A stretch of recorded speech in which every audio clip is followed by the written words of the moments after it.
One day, an elderly man named Joseph, dressed in worn-out clothes, suddenly appeared at my workshop. "Could you buy these for me for 10 cents? It seemed like Joseph had something he wanted me to purchase, so he pulled some items out of his bag. Not expecting much, I casually took the items from him, but the craftsmanship was so impressive that I was shocked. What kind of technique is this? Little did I know that this encounter would change the course of my life forever. My name is David. I run an indigo dyeing workshop. You might not be familiar with indigo dyeing. Simply put, it's the process of dyeing fabric blue using plant-based dye. Indigo dyeing creates a unique shade and is a traditional dyeing technique. Since I was a child, I've always admired the beautiful works created at indigo dyeing workshops. So when my parents tragically passed away in an accident, I had no hesitation in taking over the workshop. What I regret, though, is that I didn't have the chance to properly learn the indigo dyeing techniques. I don't like to admit it, but my skills are still lacking, and it's obvious to anyone who sees my work that I'm inexperienced. I'm nowhere near capable enough to run a workshop on my own, but I can't afford to complain. I have to support the workers at the workshop. And more importantly, I couldn't bear to see the workshop, which I've been so familiar with since childhood, go under. Despite my deep attachment to the workshop, the harsh reality was staring me down with overwhelming force. There are several reasons why my indigo dyeing workshop is struggling the most, but if I had to point out one thing, it would be the development of synthetic dyes. Although synthetic dyes don't have the same depth as indigo dye, they're much less labor-intensive and cost-effective, making them very appealing. What's more, products made with synthetic dyes are easier to purchase than those made with indigo dye techniques. In a world driven by cost-effectiveness, the time and effort required for indigo dyeing made it less competitive, and demand continued to decline.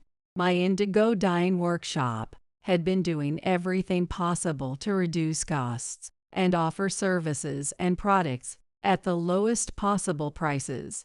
However, compared to other workshops using synthetic dyes, our prices were inevitably higher. Among them was Nicholas, the factory manager of a rival workshop, who had successfully slashed costs by using synthetic dyes and was offering products and services at much lower prices, leaving us far behind. "How's it going lately?" Though I can tell just by looking. "David, as a manager, isn't it about time you made a decision?" Nicholas's workshop was located near mine, and he would sometimes come over just to throw some snide remarks. "Maybe you should focus on your own business instead of meddling in mine, Nicholas. What brings you here today? Still as cheeky as ever, aren't you? You're at least 30 years younger than me, and yet you've got the nerve to talk back. I don't like it. If you don't want that, maybe you should stop coming around. Anyway, I've got work to do, so if you'll excuse me." Nicholas, unable to hide his frustration at my cold attitude. "Indigo dyeing is such an outdated method. It doesn't work anymore. Seeing you cling to those old ways just irritates me. It's such an eyesore. Just quit the factory already," yelled from behind me. "He doesn't understand anything." Thinking that to myself, I entered the factory. As the days passed, the situation didn't improve. It only worsened. Despite trying many things, I couldn't find a way to make it cheaper than synthetic dyes. What should I do? I don't want to close this factory, but I can't think of any solution. "Dad, Mom, please give me some guidance." I didn't know how many times I repeated the same thought in my mind. Of course, no miraculous idea came to me. One day, as I was heading to work, with the dark thought that this factory might shut down if things kept going this way, I found an elderly man, dressed in worn-out clothes, crouched in front of the factory. He looked so old and ragged that I thought he might have collapsed, but his eyes were clear and sharp. Could he be a customer, coming directly to buy something from the factory? I thought, as I approached and spoke to him. "Excuse me, is there something I can help you with?" As I called out to him, the old man slowly turned toward me, staring directly into my eyes. Despite his shabby appearance, his eyes were strikingly clear and beautiful. "I'm sorry for sitting here like this in front of your factory." "Oh, no, that's okay. My name is Joseph. Actually, I have a favor to ask of you." Saying that, he looked even deeper into my eyes. "A favor? What kind of favor might that be?" "To put it bluntly, I would like you to buy something from me. Would you be willing to purchase these items for just 10 cents each?" I was taken aback by his proposal. I'd had people ask me to sell things to them before, but never had someone come asking me to buy from them. Joseph, just as ragged as his clothes, pulled something out of his old bag and started laying it out on the ground. "Embarrassingly enough, these are all handmade items I've created. How do they look? Would you be willing to buy them?" From the moment Joseph pulled out the first item, I couldn't hide my shock, and as more items were laid out, my amazement only grew. What kind of craftsmanship is this?" The words that finally came from my mouth were my genuine reaction. Joseph's handmade items were clearly far beyond the standard level of craftsmanship. They were all made of wood, but their elegant design and artistic touch made it impossible to look away. Cups, plates, each piece could easily be displayed in an art museum with its exceptional quality. What stood out the most, however, was the beauty of the indigo-dyed pieces. It might be because I'm the manager of an indigo dyeing factory, but even without that, the glow of these pieces was extraordinary. "Excuse me, but are you a renowned artisan? I've never had the chance to see such amazing work in person before." I asked Joseph excitedly, but he shook his head with a self-deprecating laugh, saying, "No, I'm just an amateur who loves making things. There's no way I could be some famous artist. If I were, I wouldn't be selling my products for just 10 cents. When you think about it, that makes sense. But for an amateur, his work is just too good." "How exactly did you make these pieces? If you don't mind, could you tell me?" "It's a bit embarrassing to say, but I'm currently homeless. I have no house and no money at all, so I had to figure out a way to make some money. I started by collecting wood I found lying around. Then I carved it with chisels and sculpting knives, and finished it with indigo dye. That's how I've been surviving." Honestly, I couldn't believe someone as skilled as Joseph was struggling to find work, but it didn't seem like Joseph was lying to me either. I looked around at the products laid out in front of the factory. It felt like this small corner had been transformed into a mini art gallery. The scene was truly breathtaking. "All right, I'll buy everything you have here. There are 100 items in total. Is that okay?" "That's no problem at all. In fact, I'm grateful you're letting me buy them." And then, as soon as Joseph mentioned he was homeless, I said something that had been on my mind. "And I know this might be an odd suggestion, but if you're okay with it, would you like to work at my factory? We're going through some tough times as well, so offering someone of your skill level $2,000 a month feels inadequate. But you wouldn't have to worry about food or housing at all. I can't believe you'd welcome an old man like me with such generous terms. I'd love to work at your factory." And that's how Joseph came to work at my factory. If I was going to work with him, I had to make sure to take full advantage of his incredible skills. I immediately started brainstorming ideas for products that would combine my factory's indigo dyeing techniques with his artistry. At the same time, A new plan started forming in my mind. I was going to sell the 100 pieces I bought from Joseph on social media. I was utterly blown away by Joseph's craftsmanship, but there's always a chance I was missing something. Although I thought there was less than a 1% chance of that, I couldn't trust my judgment alone to evaluate everything. So I consulted Joseph about it. David, feel free to do whatever you like with them. They're no longer mine, and you own them now. Do with them as you please. With those kind words, I decided to go ahead and sell Joseph's pieces on social media. They were too special to keep just within the country. His work was clearly destined to become popular abroad. With that belief, I decided to use a translation app to promote Joseph's pieces in both English and French. The response was overwhelming. Before it even became a topic of interest here, at home, it was already gaining attention overseas. And soon all 100 pieces were shipped off to foreign buyers. It turned out I wasn't wrong. Joseph, this is incredible. All of your pieces have been sold to people overseas. It's honestly unbelievable. Even just coming up with these ideas takes time. This is all your talent. Joseph, there's no doubt about it. I excitedly reported the news to Joseph, but he remained humble. It's truly wonderful. However, I believe that foreign buyers might have a certain romanticized view of this country's art. Also, I think David did an excellent job explaining the finer points of my work. I don't believe it was solely the power of my creations alone. What a humble man he is. I wanted to praise him further, but I held back. He was likely speaking from the heart. There was no point in me saying anything more.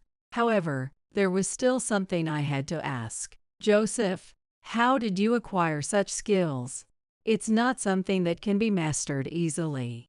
Joseph lowered his gaze, thinking for a moment. After a brief pause, he spoke. Come to think of it, I haven't mentioned this before. Up until recently, I worked as a traditional indigo dyeing craftsman. I wasn't surprised at all by his words. With the level of skill he possessed, it made perfect sense that he had worked as an indigo dyeing craftsman. What I couldn't understand was something else entirely. Of course, that makes sense. Otherwise, there's no way anyone could create such beautiful dyeing techniques. That was exactly as I predicted. But what I don't understand is why someone as talented as you ended up homeless. Joseph gazed into the distance, his eyes seeming to drift far away. I suppose I was considered outdated. When the factory manager changed, the policy shifted too. The traditional methods were seen as old-fashioned, and they started looking for more modern approaches in order to survive. Soon, they fully transitioned to using synthetic dyes. That trend only accelerated from there. Joseph let out a heavy sigh and continued. I suggested that instead of completely changing everything, we should retain some of the good aspects. That didn't go over well, and I began to find myself increasingly isolated at the factory. The manager was quite authoritarian. If you didn't follow his every word, you were out of favor. It sounds like every factory has its own struggles. In the end, I realized I couldn't continue working under that manager, so I left the company. I thought there must be others who shared my perspective, so I went to a few different factories. There was a shadow that darkened Joseph's eyes. I wasn't imagining it. Unfortunately, every factory had already switched to synthetic dyes. Even when I changed jobs, I couldn't find a place where I truly fit in. I began to wonder if my skills were no longer needed. But even then, I couldn't abandon my craft, and continued making pieces despite being homeless. That's when I met you, David. He looked at me with a gentle smile on his face. Thank you so much for taking in an old man like me. If it weren't for you, I might have collapsed somewhere by now. Really, thank you. The indigo dyeing technique may take some effort, but it can create colors that only indigo can achieve. I'm glad there's a young person like you who appreciates that. I'm glad there's a young person like you who appreciates that. I was deeply moved by him. With his level of skill, he could have had many other jobs without sticking to indigo dyeing. Yet, he chose to continue with it. And I found that incredibly admirable. In many ways, his dedication reminded me of my own commitment to my indigo dyeing factory. Despite my lack of experience, I've always wanted to grow my factory. Joseph, if it's not too much trouble, would you teach me your techniques? Even though I'm the manager of the indigo dyeing factory, I'm painfully aware of my lack of skill. Learning from you could bring positive changes to the factory. You don't need to be so formal, David. You're still young. You're at an age where you can pick up many things quickly. If you'd like, I'd be happy to teach you my techniques. Honestly, I should be the one asking you. Young energy is vital in any field. A peaceful air settled between Joseph and me. If Joseph was willing to teach me, I knew I could master some incredible skills. Just as I was solidifying my resolve, a man showed up and ruined the moment. What's so funny? You look like a fool. Just because you've sold a few products, you've lost your mind, huh? Haven't I told you? Quit this factory already. As those words left his mouth, Nicholas suddenly noticed Joseph for the first time. His face displayed a mixture of surprise, as if to say, "Why are you here?" He quickly shifted to an arrogant grin. "I came to see how big your head's gotten since your stuff started selling a bit on social media. And what a surprise to run into someone I thought I'd never see again." "It's been a while, Joseph." I looked back and forth between Nicholas and Joseph, utterly confused. What was going on? Were these two somehow acquainted? "What's wrong? Are you so happy to see me that you can't say anything?" "I'm truly honored. But really, Joseph, you being in this sinking factory seems fitting. It suits you." How dare he say such a thing? I was about to say something back to Nicholas, but Joseph, sensing my reaction, spoke first. "It's been a while. I see things are going well with your factory. That's good. But I must ask, what brings you here?" Nicholas's expression soured. Same old Joseph. Always with the insults. "You've always had a way of getting under my skin. Craftsmen like you, stuck in the past, are the same wherever they go. I can't wait to see how long that calm face of yours will last." He spat the words out in frustration. I couldn't take it anymore. I didn't want to stand by and watch someone like Nicholas insult someone as respectable as Joseph. "You're always bad-mouthing people, aren't you? That's exactly why you end up losing valuable people like Joseph. He is an incredible craftsman. Without a doubt, he's the best I've ever seen. You're in no position to criticize someone like him. Just leave. The mere sight of you ruins my mood." Nicholas's face twisted with frustration, as though he might lunge at me at any moment. I braced myself, unsure if he was going to lose control, but instead, he stood there trembling with rage. "Don't get too cocky just because you sold a few things on social media. From what I hear, all your buyers were from abroad anyway. They're probably just buying out of novelty. Even if that old man sticks around, your factory is going down.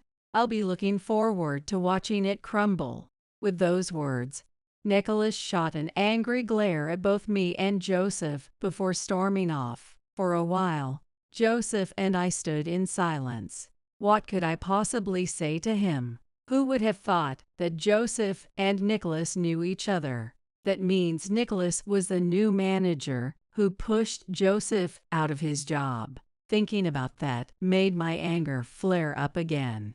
I had no idea that David and Nicholas knew each other. From the way Nicholas acted, It seems you've had a rough time dealing with him too. When I turned to look at Joseph, he had a calm smile on his face. So it seems like you and I have a common enemy in Nicholas. Don't you think things are starting to get interesting? Interesting. Yes, interesting. If we work together and manage to beat Nicholas, I'm confident that with the two of us, we can do it. Wouldn't that be something? I stared at him, puzzled by his words. But soon enough, a laugh bubbled up from deep inside me. I never would have guessed you had such a competitive streak, Joseph. Really. I'm the type to hold a grudge for a long time. Joseph chuckled, looking genuinely amused. After that, I began learning more about Joseph's techniques, and from the way his work was progressing, I knew that we could leverage social media in a big way. So I devised a strategy to fully utilize it. As Joseph's skills began to merge with our factory's capabilities, the quality of our products continued to rise. The buzz generated by both our work and social media started to drive sales, stabilizing the numbers that had been struggling before Joseph's arrival. For the first time since inheriting the factory from my parents, I was finally seeing steady success. The buzz on social media initially came mostly from overseas, but soon the ripple effect started to reach domestic audiences too. It's no surprise that things that become popular abroad often gain traction locally as well, especially when the product in question uses genuine traditional indigo dyeing techniques. Honestly, the popularity was bound to explode at some point. Once our products started gaining traction with the general public, an unexpected request came in from a well-known celebrity who was said to have a keen eye for fine art, asking if we could work on painting some furniture. Joseph, this is a huge opportunity. This is where your craftsmanship will really shine. I'm sure even this stuff to impress celebrity will be blown away. We did it, I excitedly reported to Joseph. But Joseph gave me a response I never expected. No, this time, let's have David handle the painting. I was quite taken aback when he said that. You're joking, right? Joseph, you know as well as I do that this celebrity is extremely critical if things don't meet his standards. There's a story about him disliking a sponsor's product so much that he criticized it on live TV. If I, with my lack of experience, take on this project, we all know how it will end. Our company's hard-earned reputation, which has been on the rise, will come crashing down again. I said this to Joseph, still somewhat flustered, but Joseph calmly shook his head and looked directly into my eyes. It seems, David, that you're underestimating yourself. Over the past year, I've been thoroughly teaching you my techniques. You might think a year isn't enough to make a difference, but I assure you, you have talent. I'm not saying you're better than me, but you're certainly skilled enough to be considered fully capable. I guarantee it. Me, a fully capable indigo dye craftsman. I couldn't believe it at all. And more importantly, I didn't feel that way at all. It seems you're still doubting yourself even after all that I've said. That's precisely why you should take on this project. The results will prove that I'm right. Are you seriously entrusting this huge job to me, all by myself? Yes, I'm not worried in the slightest. With him saying this much, there was no turning back. Honestly, I don't have any confidence at all. But if you insist this much, I'll do it alone. I'm extremely nervous, and my heart is racing. Everyone goes through that. In fact, if you can't handle a project with that kind of pressure, you'll never surpass me. All right, I'll do it on my own. Even if I fail and face criticism, I believe I've developed enough resilience to try again. That's the spirit. Good luck. And so I ended up painting the furniture for this major celebrity all by myself. I was really anxious about doing it alone. I kept wondering, Am I really going to be okay with this? These doubts surfaced over and over again, and each time I was tempted to reach out to Joseph for reassurance. No, I can't. Joseph has so much faith in me. How could I not see this through? I muttered this to myself, pushing through the anxiety, and somehow managed to paint all the furniture on my own. What do you think? Personally, I think I did a pretty good job. I called Joseph to check, and he examined the furniture I had painted with an unusually sharp gaze from all different angles. My heart didn't stop pounding the entire time. I thought my heart might actually explode if it continued like this. He inspected the furniture for about 20 minutes, though I lost all sense of time, and it felt like he was evaluating it forever. You did very well. It's painted beautifully. In fact, it's probably more polished than what I could have done when I was at your stage. You clearly have a natural talent. It's an excellent job. When I heard those words from Joseph, I felt a huge weight lift off my shoulders. You're giving me way too much credit. It's nice to hear praise, but there are still so many things I'm not satisfied with. You know that, right, Joseph? Joseph smiled softly, but he said nothing in response. Well, good job for today. Next, we'll need to store the pieces in the warehouse to let the color set. When is the shipping scheduled? In 3 days. But wow, I'm really exhausted. Then how about we hit the sauna? After that, let's grab something to eat. It's on me. Consider it a celebration for finishing the job. The sauna sounds like a great idea, but as for paying, I don't know. Come on, don't worry about it. Let's just go. That day, we relaxed in the sauna, and Joseph took me to a restaurant where we enjoyed an amazing meal. It was such a great time. The satisfaction of having finished the job was overwhelming. With Joseph saying everything would be fine, I felt reassured that even our tough client would be pleased with the outcome. Little did I know, though, that an unexpected disaster was about to hit. On the day the furniture was supposed to be shipped, we went to the warehouse, only to find that everything I had worked on was destroyed. I stood there, staring at the wreckage, unable to believe what I was seeing.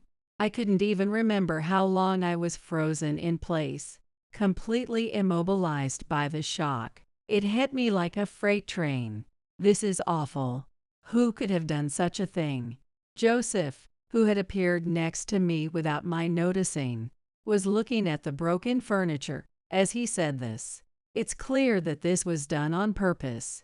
You can feel the malice in the way it was destroyed. I was shaking as I struggled to find the words to speak. This furniture belongs to a major celebrity. If word gets out that it was destroyed while being stored here, not only will there be serious security concerns, but the factory's reputation will plummet. We could even go bankrupt. That person has a huge influence. And more than anything, I can't bear the thought of betraying their trust in our workshop by letting this happen to their precious furniture. As soon as I said it, I realized this wasn't the time for lamenting. What's done is done. The fact that the furniture was broken couldn't be undone.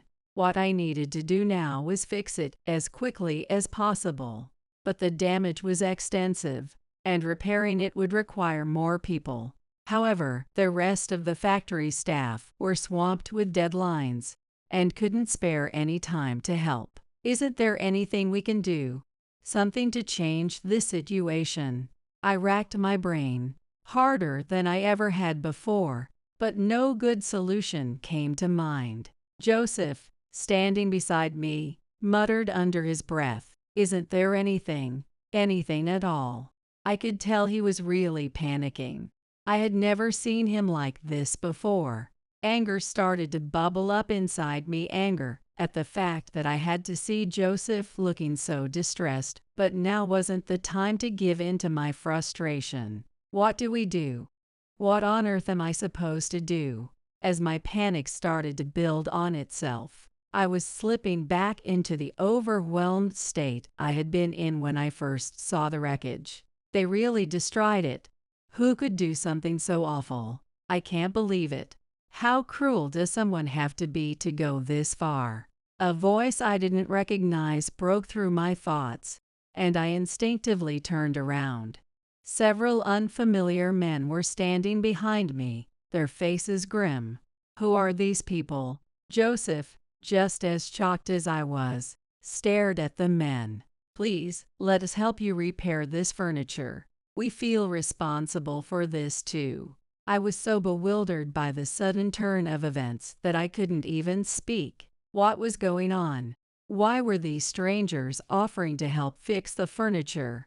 Already in a state of panic, I became even more confused. I never expected to meet you here, Joseph. I'm glad to see you're doing well. My confusion deepened.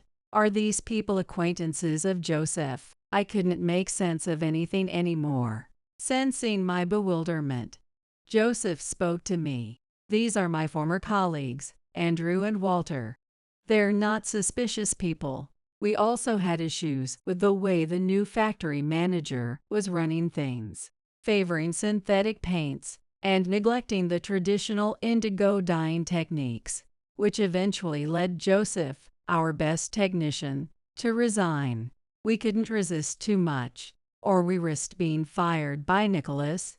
Looking back, we regret going along with it, but it feels nice to see Joseph here, at this indigo dyeing factory, doing well. Oh, but this isn't the time for that. Let's start the repairs quickly.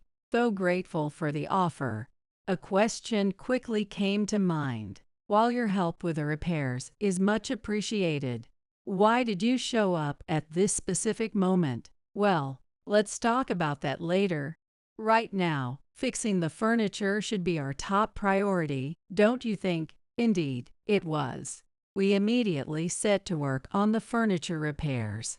Having worked together before, Joseph and the rival factory employees were in perfect sync. They smoothly decided on the repair methods and order, all while giving me precise instructions, speeding up the repair process tremendously. In the end, the repairs that I thought wouldn't be finished in time were completed with plenty of time to spare before the shipping deadline. Not only was I impressed by Joseph's skills, but also by those of the employees from the rival factory. Even thinking about my own company's factory workers, I couldn't imagine anyone reaching this level of expertise. Thank you all so much. I'll go ahead and take care of the shipping procedures now. With that, I was able to successfully send off the furniture for the famous celebrity. Afterward, we went to the office, bought coffee from the vending machine, and took a well-deserved break. Everyone was filled with a sense of accomplishment from having completed the repairs. But there was still something I had to ask. By the way, about my earlier question, why did you come to our factory at such perfect timing? It almost seemed planned. Nicholas found out that this factory received a painting request from a famous celebrity. Recently, your factory has been doing really well, especially with its clever use of social media. Nicholas didn't like that, so he asked some of his subordinates to sneak into your factory and damage the furniture. I happened to overhear the conversation. Other than a few of Nicholas's subordinates, most of us were fed up with him. We suspected he might do something drastic, but we didn't think he'd actually go through with it. I thought I'd check out your factory just in case, and it turns out the furniture was really damaged. It's a shame. As awful as he is, I thought he still had a little pride left. One way or another, it's thanks to these people that my factory was saved. Now, here's what happened afterward. After Nicholas's actions became public, his factory's reputation took a nosedive, and eventually, the business collapsed. A big factor was that many key employees who had grievances with him all quit at once. When the core staff left, Naturally, those who followed them also saw that sticking with someone like Nicholas would only lead to their downfall, and they continued quitting, leading to a chain reaction of resignations. While Nicholas's factory crumbled, my own factory was doing exceptionally well. That famous celebrity praised the finishing work on our furniture, saying it was outstanding, and since such a demanding person said so, we started receiving orders, one after another. On top of that, by hiring many of the employees who had left Nicholas's factory, our technical capabilities improved rapidly, and the factory has been expanding nonstop. Now we've grown to become the largest dyeing factory in the industry, and I'm sure the growth will only continue to accelerate. It's really impressive how large this factory has become. It all started when Joseph visited our factory. Joseph brought luck to this place. My life has truly changed since you took me in. Young technicians like you are also coming into their own. I no longer have any worries about the future. I'm sure the next generation will continue to carry on this dyeing technique. That's right. While we inherit tradition, we also create something new. Thinking that, I looked up at my now much larger factory. Looking at your face makes me sick. I can't stand living with a monster anymore. You're getting off here. From inside the car, my mom's gaze bore down on me, icy cold. At 12, I was told by my parents we were moving, and they put me in the car. Then, about 30 minutes into the drive, I was dropped off alone on the side of the road. Why? Aren't we all moving together? Mom then looked at me like I was trash she couldn't stand, with utter disgust. Don't be stupid. I can't stand the thought of you in the same house. You're useless. Ugly. This is where we part ways. Goodbye. Mom slammed the car door shut. Dad, sitting in the driver's seat, just looked down at me, expressionless, saying nothing. This is terrible. Why? Dad. Mom. I collapsed to my knees on the side of the road, sobbing. Literally abandoned by my parents, I was overwhelmed by sadness and fear. As if a blizzard had stirred within my heart. My face bears a large burn scar. Since childhood, my parents would repeatedly scorn its ugliness.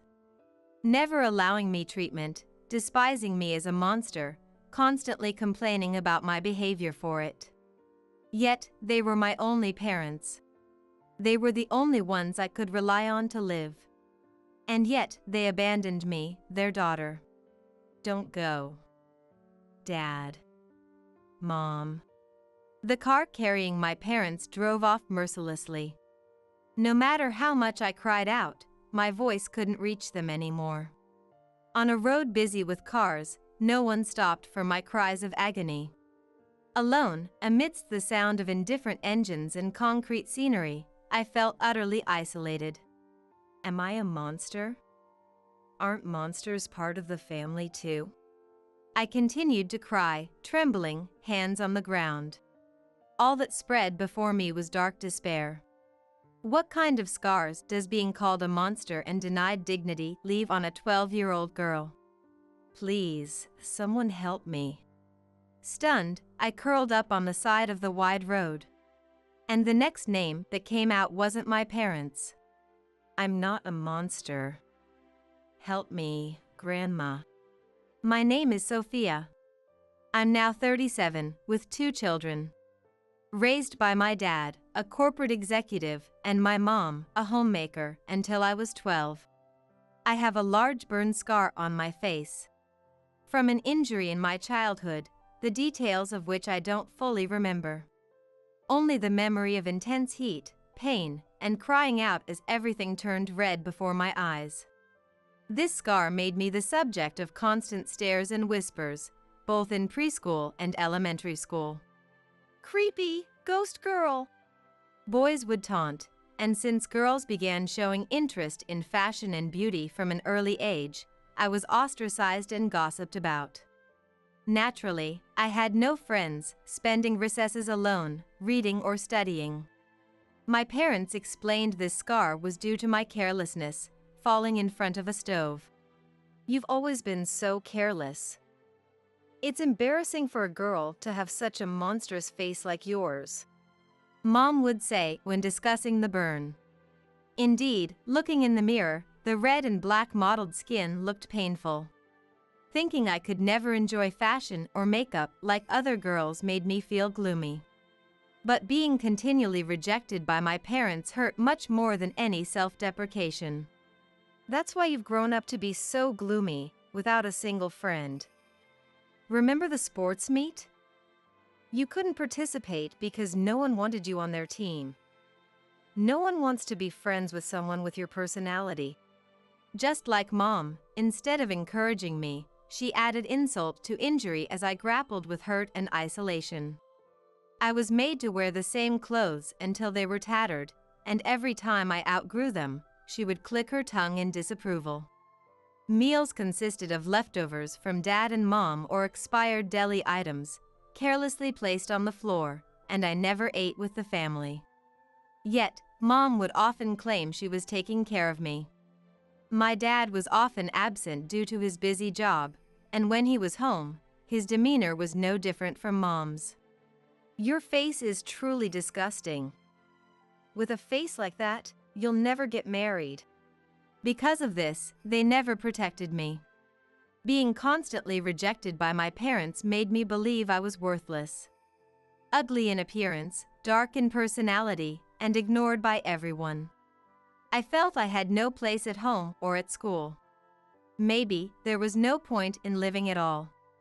Broken-hearted, I shut myself in my room and immersed myself deeper into my books. The books I read were always borrowed from the school library, ranging from children's literature to biographies of great people, histories of various countries, and even books on unusual sciences. I had plenty of time to myself. Dad was an executive at his company, and he and Mom, being close, often went on trips together, funded by their ample wealth. Being disliked by my parents, I was never taken along, always left to house sit. During these times, I was usually left with Dad's grandma. Staying at Grandma's house felt much more comfortable than being at my own. She was the president of a health food company and lived in a spacious single-family home. She never spoke ill of my burn scars and treated me with respect as an individual. There was also a live-in housekeeper named Emily, who was always kind to me and played with me. When I talked about the books I had recently read, Emily would listen intently without showing any annoyance. If there was something difficult in the books, Grandma and Emily would explain it to me carefully, or sometimes we would research it together. They often helped me with my studies too. "Sophia, are you reading such difficult books already? That's amazing. Sophia, you're really smart. Being intelligent is important in life. Let's continue to develop that." I had no place at home or school, but both Grandma and Emily always affirmed me. I only felt less alone when I was left at their house. However, I couldn't stay there forever. When my parents' trip was over, Mom would come to pick me up. Those moments were a bit scary for me. In front of Grandma, Mom would hide her true nature and thank her in a voice higher than usual. "I'm really sorry for always imposing. I don't know how to thank you enough for taking care of such a child for us." "Thank you, truly." After being sent off by Grandma and others, Mom's demeanor would change as soon as we were alone. Her face, previously plastered with a forced smile, would quickly turn to disdain towards me. "Come on, let's go home." Mom, carrying a bunch of fancy souvenirs from the trip, would yank my arm hard. "Don't get too comfortable just because Grandma is kind to you. Even Grandma must find you disgusting. She probably finds it a hassle to deal with you. She's just putting up with it for us. Don't you dare take it for granted." With those words, Mom glared at me. By the time I was dragged out the door, Grandma and Emily could no longer see what was happening. I was roughly pulled along and put back in the car to go home. Back home, the cycle of constant rejection resumed. I didn't have the courage to run away as a primary school student, so I endured everything except for the times I was left at Grandma's house. Then I turned 12 and reached 6th grade. Life didn't change. In fact, it got worse as the girls in my class became more aware of beauty standards. With my burn scars, I was even more ostracized and isolated than before. The harassment from the girls increased, with them saying mean things loudly enough for me to hear or hiding my belongings. Then one day, my parents suddenly announced we were moving. And it seemed the move was scheduled quite soon, as they immediately instructed me to start packing. I had few belongings. My clothes were minimal, and I read books borrowed from the school library, so my packed items barely filled one cardboard box. And then came the day of departure. A few days ago, snow had fallen, cooling down the entire town. I was in the car, heading to our new home with my parents. At that point, I hadn't been told where we were moving to. With various anxieties in my heart, I was swayed by the car. Then, about 10 minutes down the road, the car suddenly stopped and the door opened. "You're getting off here," said my mom with an icy tone, sitting next to me. "Wait, just me?" I asked, taken aback. Sighing heavily, she then looked at me with disdain, as if I were mere trash. Among the parents of my classmates, my mom was known for her beauty and elegance. Despite the day's moving chaos, she was dressed in a floral dress, her makeup impeccable, and her long hair styled meticulously. The transformation of her lips, adorned in red lipstick, into a sneer of disgust was oddly terrifying to me as a child. "How do you not understand? You're the only one getting out here. We're not taking you with us to the new place." "You're kidding me," I whispered in despair. Ignoring my protests, my mom pushed forcefully on my back, urging me out of the car. "I can't stand living with a monster like you anymore. You're useless and ugly. This is where we say goodbye, then." Her gaze from inside the car was as cold as ice.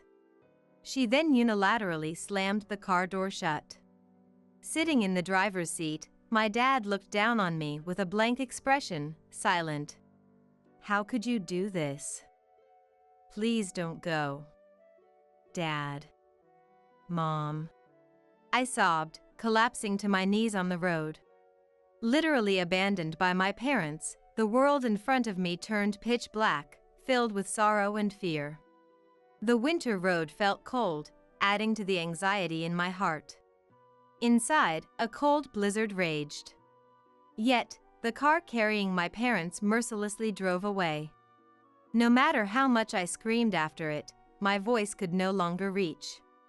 No one stopped for my cries of agony. I was utterly alone. Am I a monster? Aren't monsters part of a family? Kneeling on the ground, I continued to cry, shivering. Before me, only a vast expanse of utter despair spread out. How much of a scar does being called a monster and denied dignity leave on a 12-year-old girl? "I'm not a monster. Please, somebody help me, Grandma." The name that came out was no longer that of my parents.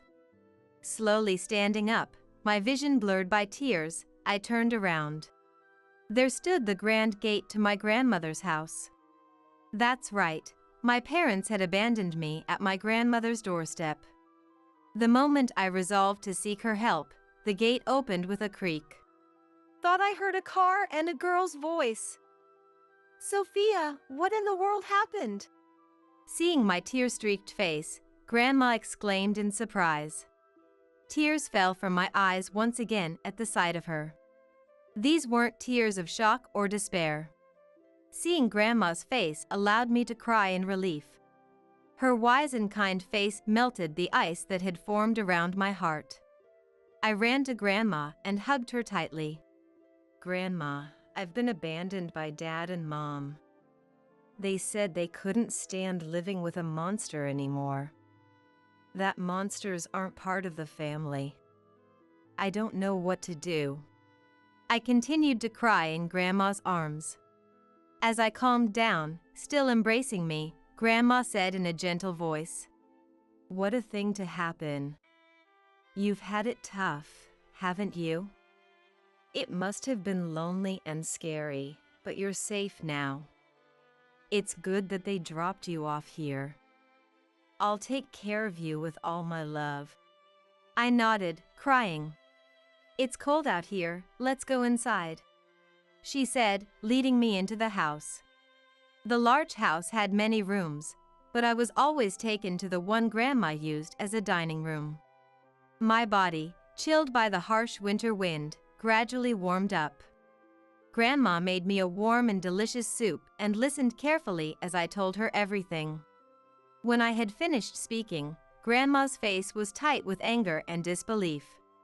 "I always thought they were lazy and only interested in luxury, but I never imagined they would go so far as to abandon their own daughter," Grandma continued, shaking her hand.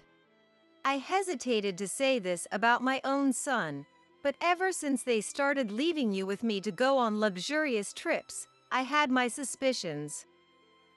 Sorry," I blurted out, apologizing instinctively. "It's okay, dear.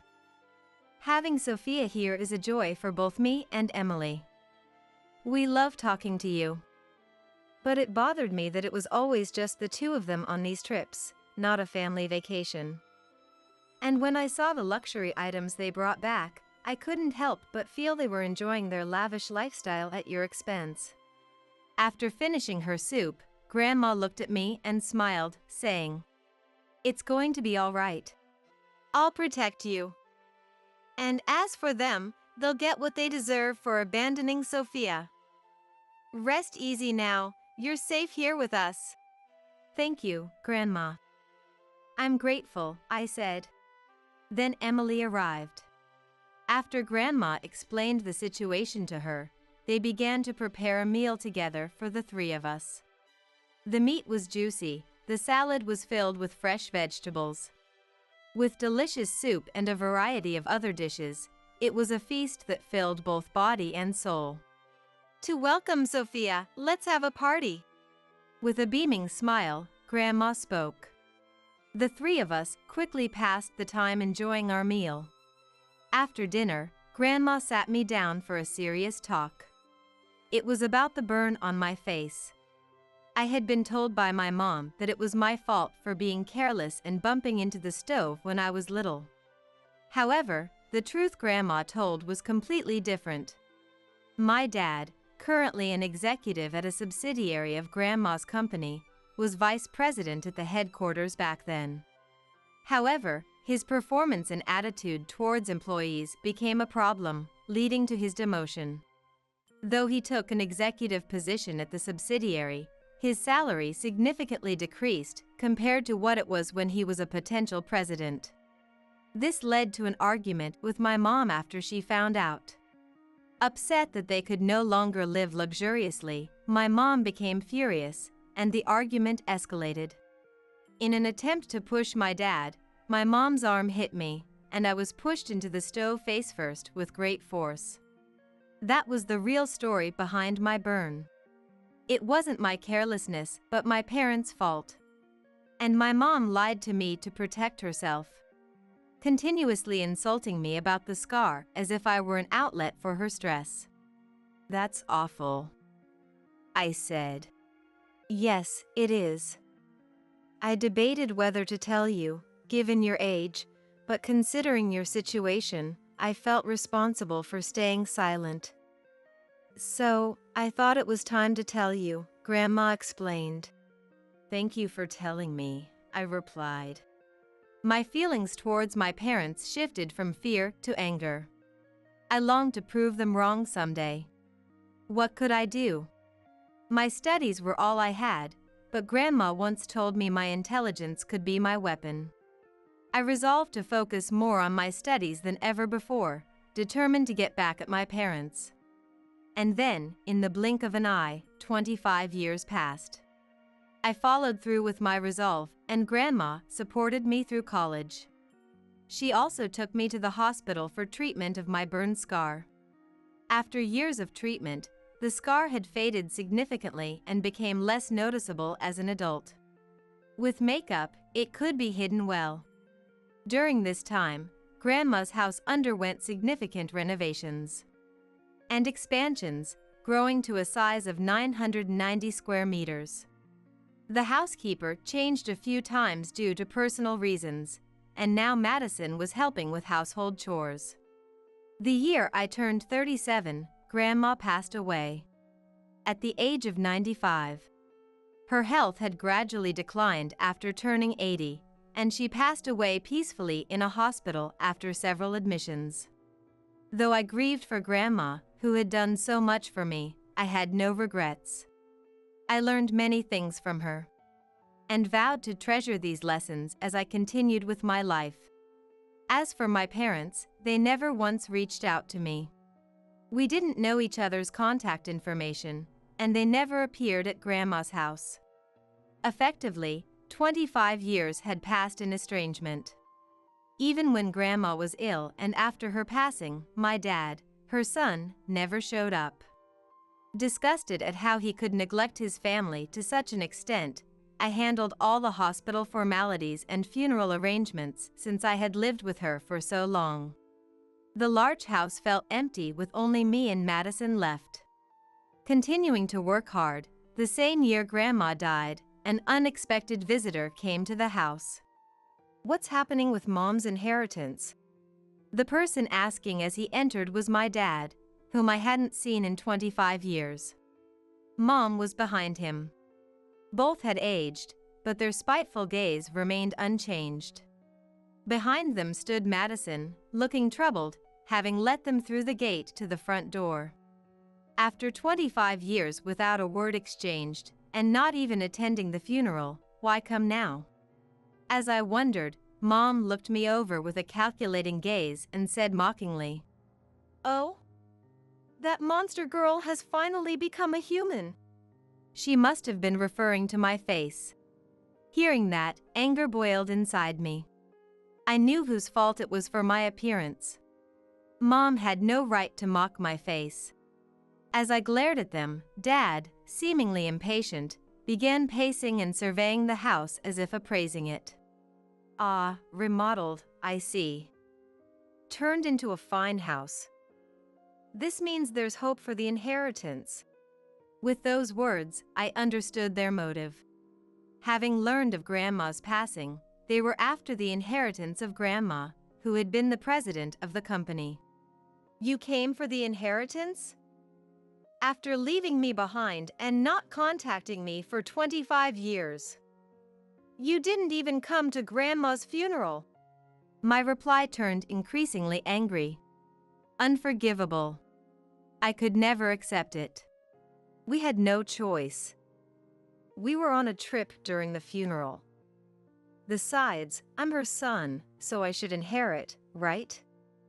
We got no contact, so we came ourselves.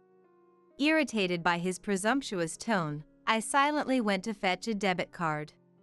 I didn't want to let my parents into the house. I didn't want their dirty feet trampling over the precious place where Grandma and I had spent our time. Returning to the entrance, I handed them the debit card as demanded. Their greedy smiles at the sight of a large sum of cash were truly revolting. But that expression lasted only a moment, as their faces turned pale upon seeing the debit card and its balance. "What? This is all there is? You're lying, right?" Dad raised his voice, expressing his displeasure. "It's not a lie. This is all of Grandma's savings. You know Mom was the president of the company. It's impossible for someone like her to have only this much saved. There must be another bank account hidden. Hurry up and hand it over." Dad stormed into the house, ignoring my attempts to stop him. He quickly found the cabinet where valuables were stored and began searching through drawers for other debit cards. "There's nothing. No other debit cards anywhere. I told you there's none. If you understand, then stop rummaging through the house." Grandma had consolidated her bank accounts into one, so there really were no hidden accounts. No matter how much they searched, they wouldn't find anything else. Dad clicked his tongue loudly, and Mom hysterically raised her voice. "What's the point then? We came all this way because they say you have to claim your inheritance within a year." "That's right. Even if there's no cash, we have this house. It's huge, so this house is ours now, right?" Dad looked at me with a smug grin, as if he had come up with a brilliant idea. "Sorry, but that's not possible. When I turned 18, Grandma changed the house's title to my name. The remodeling was done then, too. It's been over 10 years, so it can't be considered for the compulsory portion of the inheritance." Hearing this, Dad's face turned beet red.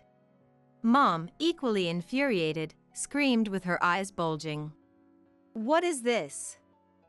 What's going on? Why does it belong to you?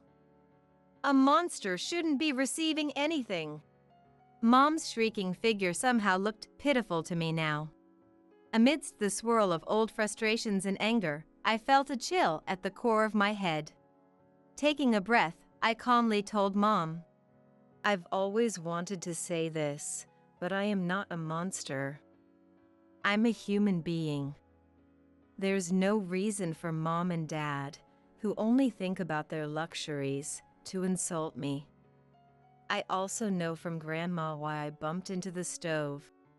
At that moment, Mom, eyes wide, lunged at me. "Shut up! Shut up! Shut up! How dare you speak like that?" Mom grabbed me by the collar, startling me momentarily. "It's your fault for being there in the first place. That's why you're worthless. That's why you're a monster. There's nothing wrong with that." She hurled every insult she could think of at me, shaking my collar repeatedly. After a struggle, with Madison's help, I managed to break free from her grasp. From a distance, Dad's voice could be heard. "But there must be other assets, right? Like jewelry, valuable dishes, and such." Saying this, Dad began rummaging through another cabinet. Mom glanced at me menacingly for a moment before following Dad. Then, they ravaged Grandma's meticulously kept rooms out of greed. The living room, guest room, kitchen, everything was disrupted, drawers were pulled out violently, and items scattered on the floor and tables were knocked over. The sight of Grandma's beautiful home being destroyed was too much, and I screamed out, "Stop! Don't touch that! Shut up! It's none of your business!" Mom snapped, searching through a closet. Dad barged into another room, continuing the chaos. "Please stop! I'm calling the police!" I pleaded. "Go ahead and call." Dad taunted, so I, without hesitation, called the police with Madison's help. Given my known profession, the responding officers arrived quickly upon hearing of the intrusion. 2 sturdy policemen soon subdued Dad and Mom. "Stop! I'm the son of this house. We just asked our daughter to let us in for a bit." They tried to excuse themselves while attempting to escape, but they were no match for the strong officers and were dragged outside. After the storm passed, I collapsed in the hallway. Madison apologized for letting them in, but I reassured her it wasn't her fault. After catching my breath, I began cleaning up the mess they made. When I turned 18, Grandma, hoping for my future, transferred the house and all her assets to me as a living gift. Noticing my intellect, she saw potential for me to take over the company as an entrepreneur. Already advanced in age, Grandma thought about having me take over the company in the future. At the same time, she wanted to sever ties with Dad and Mom, who abandoned me and, despite being executives, did not do their jobs properly and seemed intent on ruining the company. Thus, she had been preparing little by little so that most of her estate would pass to me after her death. Grandma taught me not only school subjects but also about arts, world cultures, knowledge of economics, the demeanor of a professional, and how to behave as a business owner. To me, this knowledge was more valuable than any house or money. She always taught me this. Money is very important, but people are even more so. Money is necessary for the world and the company. But the people who work for the company and the customers are even more important. Those who don't value people will never find happiness. Grandma repeated these teachings, and they were firmly engraved in my heart. And as promised, I took over her company. Now, I am the president of the company. Afterward, Dad and Mom contacted the house several times, inquiring about life insurance or the cash they thought should have been passed on to me, but their wishes were never fulfilled. Most of Grandma's estate had been used up for my tuition and the house renovations, and she had also made me the beneficiary of her life insurance. Thanks to the excellent lawyer and accountant she had introduced to me, who had served her for many years, Dad and Mom were always out-argued and had to back down. A few months later, it was decided that the subsidiary where Dad worked as an executive would be absorbed by the headquarters. The ongoing suspicions about performance reached a limit, making it difficult to continue operating as a subsidiary. Consequently, Dad's dismissal was decided. Not only had he failed to perform his duties and contributed to poor performance, but it was also discovered he had been embezzling company funds. This became a widespread issue, and it would be more accurate to say he was fired for misconduct. Since Mom was a housewife, their income disappeared with Dad's dismissal. Having spent lavishly on trips and luxury brands, they had no savings, and it was only a matter of time before they would struggle even for living expenses. At that time, tired from work, I received a call at home from an unknown number. Being the president of a company, it wasn't unusual to receive calls from unregistered numbers, so I answered without hesitation. "Hey, Sophia. It's me, your mom." The voice that came through was Mom's, who had hurled abuse at me for so long. I didn't want to hear that voice again and was about to hang up, but I stayed silent, waiting for her to continue. "How could you get Dad fired? I don't work, and I can't live like this. Are you going to take responsibility? We'll come to your house. You'll take care of us, right?" Hearing her move forward with such a convenient story, I was astounded. After all the disdain and the recent ransacking of the house, to now live together and expect support was beyond audacious. I cut her off immediately. "Wait, what are you talking about? That's not possible." Mom quickly soured. "What do you mean? I'm your parent. It's a child's duty to help when their parents are struggling. You're the president of a company, you're not short on money." I stood firm against such selfish reasoning. "I have no obligation to live with people who have badmouthed and abandoned me. I haven't forgotten what you've done. You're not my parents in any sense." After saying that, I ended the call and immediately blocked Mom's number. I was deeply dismayed and spent some time lost in thought. I remembered Mom's glamorous dresses and the fancy bags she brought back from trips. She had always lived according to her desires. I won't help now. Hoping nothing strange happens again, I fell asleep with a prayer. However, my prayer went unanswered. A few days later, my parents showed up at the house again. Unfortunately, it was Madison's day off, so there was no one to send them away. Since I responded to the doorbell, pretending not to be home wasn't an option. I had no choice but to go out.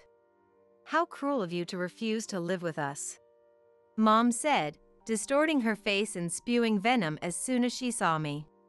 Next to her, Dad, glaring at me, said roughly, "If we can't live here, then give us money. As a CEO who fired me, you must be earning well. Just give us $10,000 a month, starting with $10,000 right now." I felt dizzy from their audacity. I erased all expressions from my face and shook my head quietly. "I've said this before, but I have no obligation to give you anything. I don't even consider you as my parents, so please leave." As I tried to close the gate, Dad forcefully held it open. "Don't be stupid. We're telling you we can't live without money. $10,000 is just pocket change for you, right? I don't have such pocket change.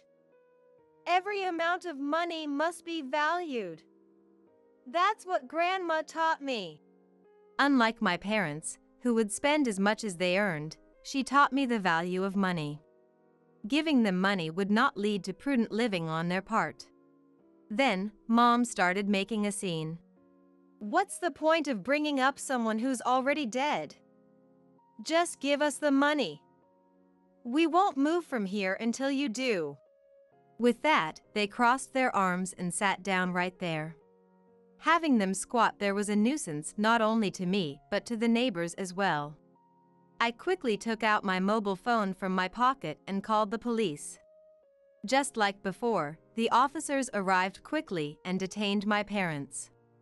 This time, I asked for a restraining order against them. They were still ranting as they were taken away by the police, but now, it was truly none of my concern. I just wished they would find work and live on their own.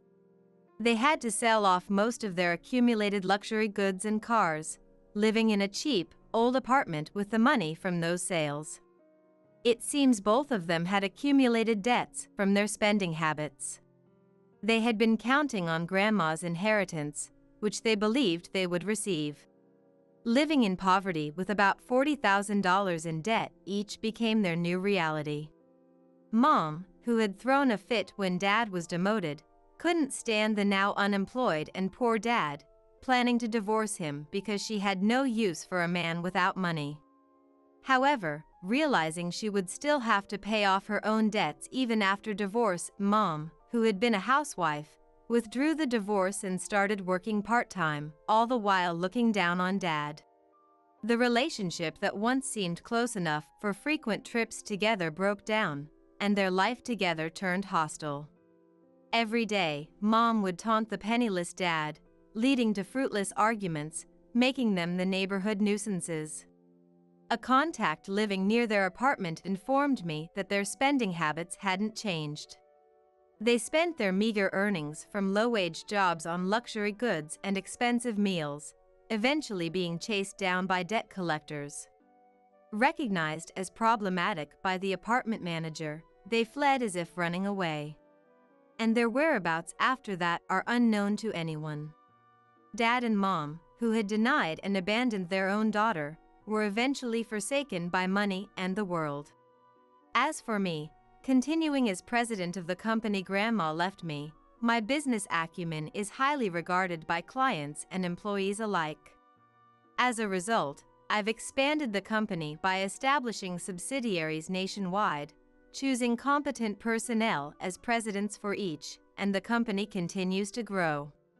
Money is very important, but people are even more so. I continue to uphold Grandma's teaching as my principle. Additionally, based on my own experiences, I started supporting activities for people struggling with burns, fire accidents, or injuries. Many company employees voluntarily supported the initiative, and as the activities spread through our website, the organization's operations have become busier. Though I didn't expect any personal relationships due to my busy work, I became personally involved with a male executive assistant who supported me during a busy period of business expansion, leading to a relationship. A few years later, we married and were blessed with 2 children. My precious children are treasures just by being there. I'm committed to raising them with love, ensuring they never suffer physical or emotional harm. Money is very important. But people are even more important. Surrounded by the company's employees, business partners, my husband, and our lovely children. I will live my life happily, never forgetting my gratitude and affection for these important people. Starting today, you're on duty for all 7 of us. I was greeted by these words as I opened the front door, coming face to face with my son, Cedric, whom I hadn't seen in months. Behind him stood his wife, Sissy, and their children, all laden with large bags. I didn't hear anything about this. It's unreasonable to just show up at someone's home with so many people, even if it is your family home. I tried to explain, but Cedric didn't seem to care much. Yeah. He replied dismissively, barging in, a sight that filled me with dread. Why had he returned? Months ago, after I criticized him and his wife for their extravagant spending, it was him who called me a greedy old lady and cut off all contact. Cedric, physically much stronger, easily pushed the door open and entered the foyer. There's no way we have room for 7 people, right? So, he said as he stretched out his arms and firmly grasped my shoulders. The pain made me groan, and he said with a nasty smile, "After you're done with cleaning and laundry, Mom, you can sleep in the hallway." My name is Sharon. I'm a 75-year-old woman living on a pension, just an ordinary person. Before I was married, I worked hard at a company. I enjoyed my job in the beginning, and because there were many women around, there was understanding for women working overtime. Back then, the societal expectation was that women would stay home once they got married. But, "You're working very hard, and we'd like you to stay if possible. What do you say?" the company said to me. Although it was a fulfilling job, my husband wanted me to be a housewife, so I took on that role after getting married. I also took pride in cooking, always adding a special touch to my dishes to make them taste professional. I aspired to dedicate time to those extra touches. Becoming a housewife also meant I had more time for my hobby, sewing, which secretly pleased me. I only had one child, Cedric, but I think back fondly on the times when it was just the 3 of us. I was happy when he was clingy during his early childhood and elementary school years. As he entered middle school, he went through a rebellious phase and started keeping his distance, but it seemed he had good friends. A friend he made in middle school is still in touch, I hear. In high school, influenced by his friends or perhaps the thought of college, he began to focus more on his studies. While my husband held traditional views, he was supportive of parenting, making the challenging task of raising a child enjoyable. I was fortunate to have mom friends around, especially during high school and college entrance exams, when we would discuss, "How are you dealing with your child? What advice should I give? What's the best way to support them to focus on their studies?" Such was the circle of support I had. When Cedric got married, he hadn't saved up for the wedding, so I ended up covering most of the expenses.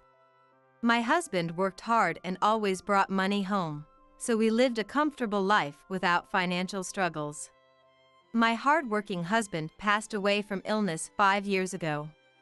And now I live alone.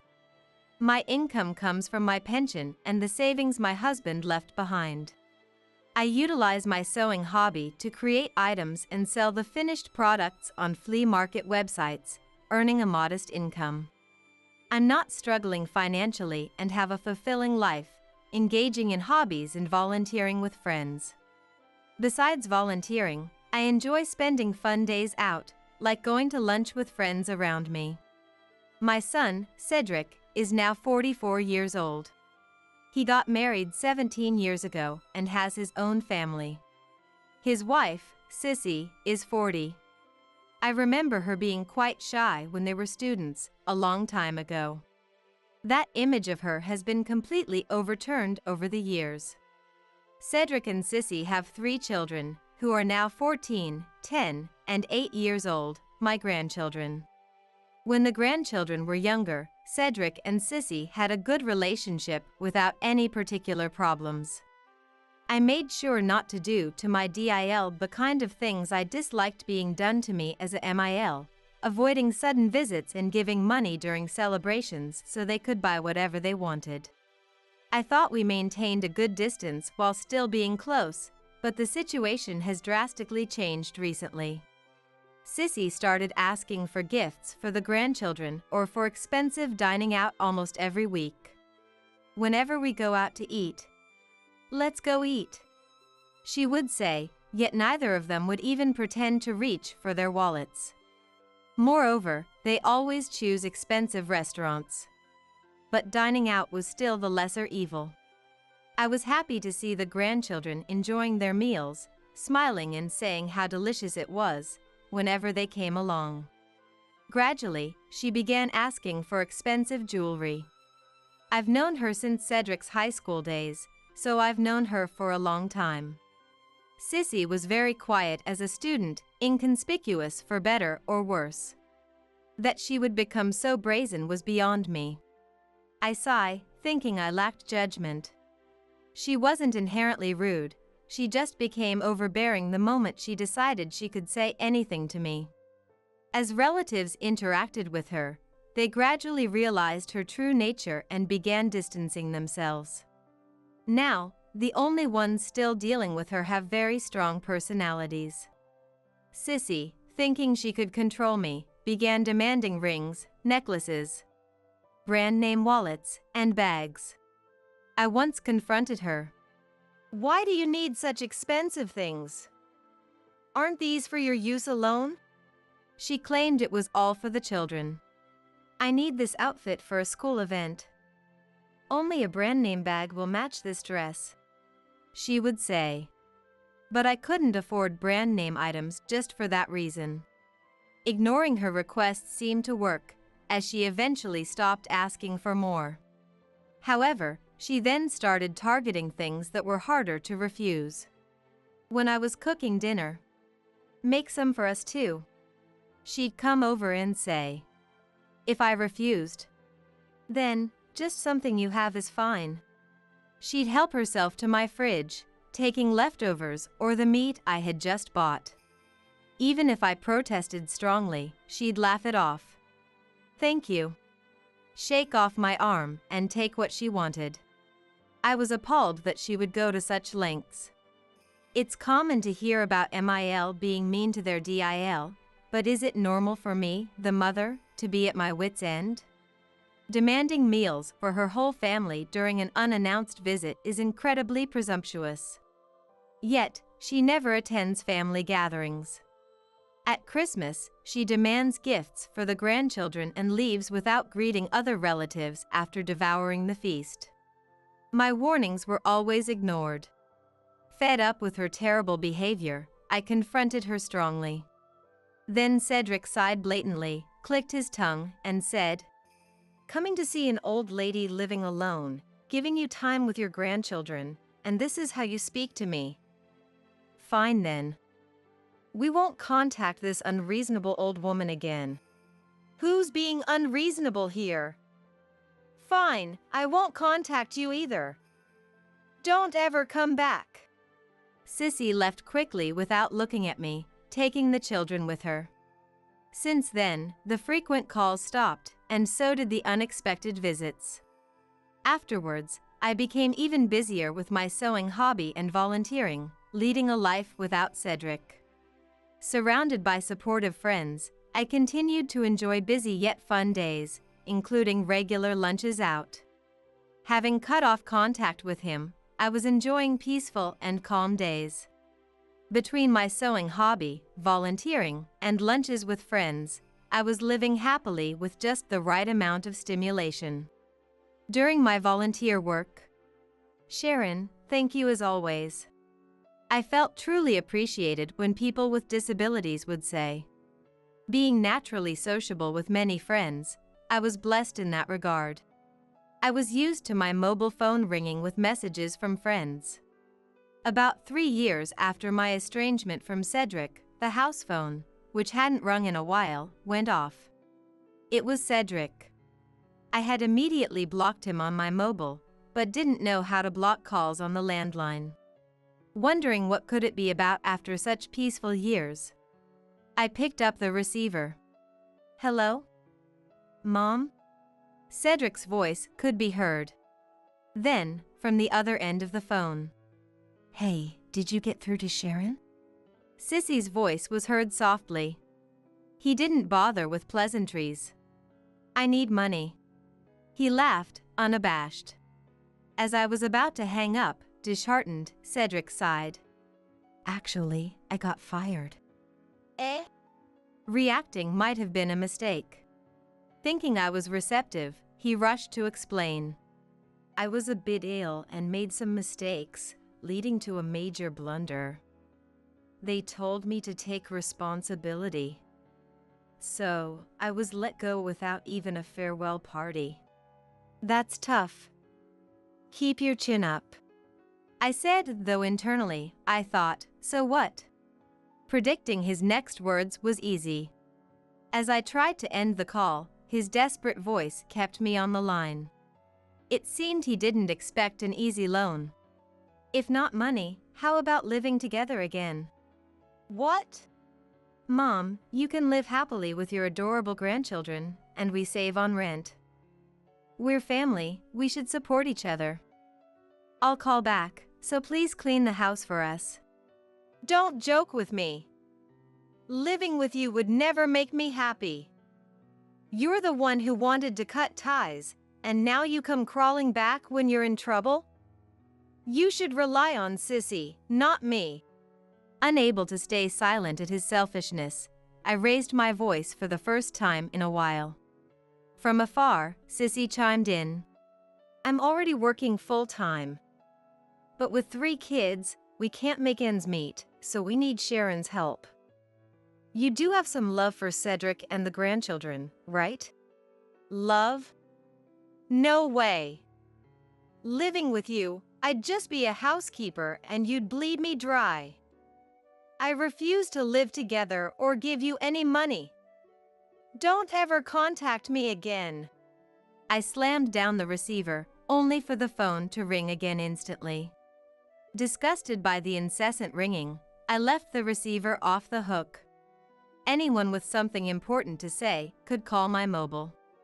However, the attempts from Cedric and his wife to contact me didn't stop. Putting the receiver back after having it off the hook for so long only led to their calls coming through at random moments. Growing tired of ignoring them, I reached out to a businessman friend who's good with tech, asking over my mobile phone. "Hello. Can you teach me how to block calls on my landline?" 3 months of peace later, having nearly finished sorting out my house and while making a drawstring bag with my sewing, the doorbell rang unexpectedly.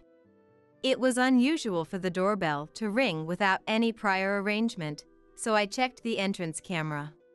Cedric and his wife's faces were prominently displayed. A bad feeling was all that came to mind.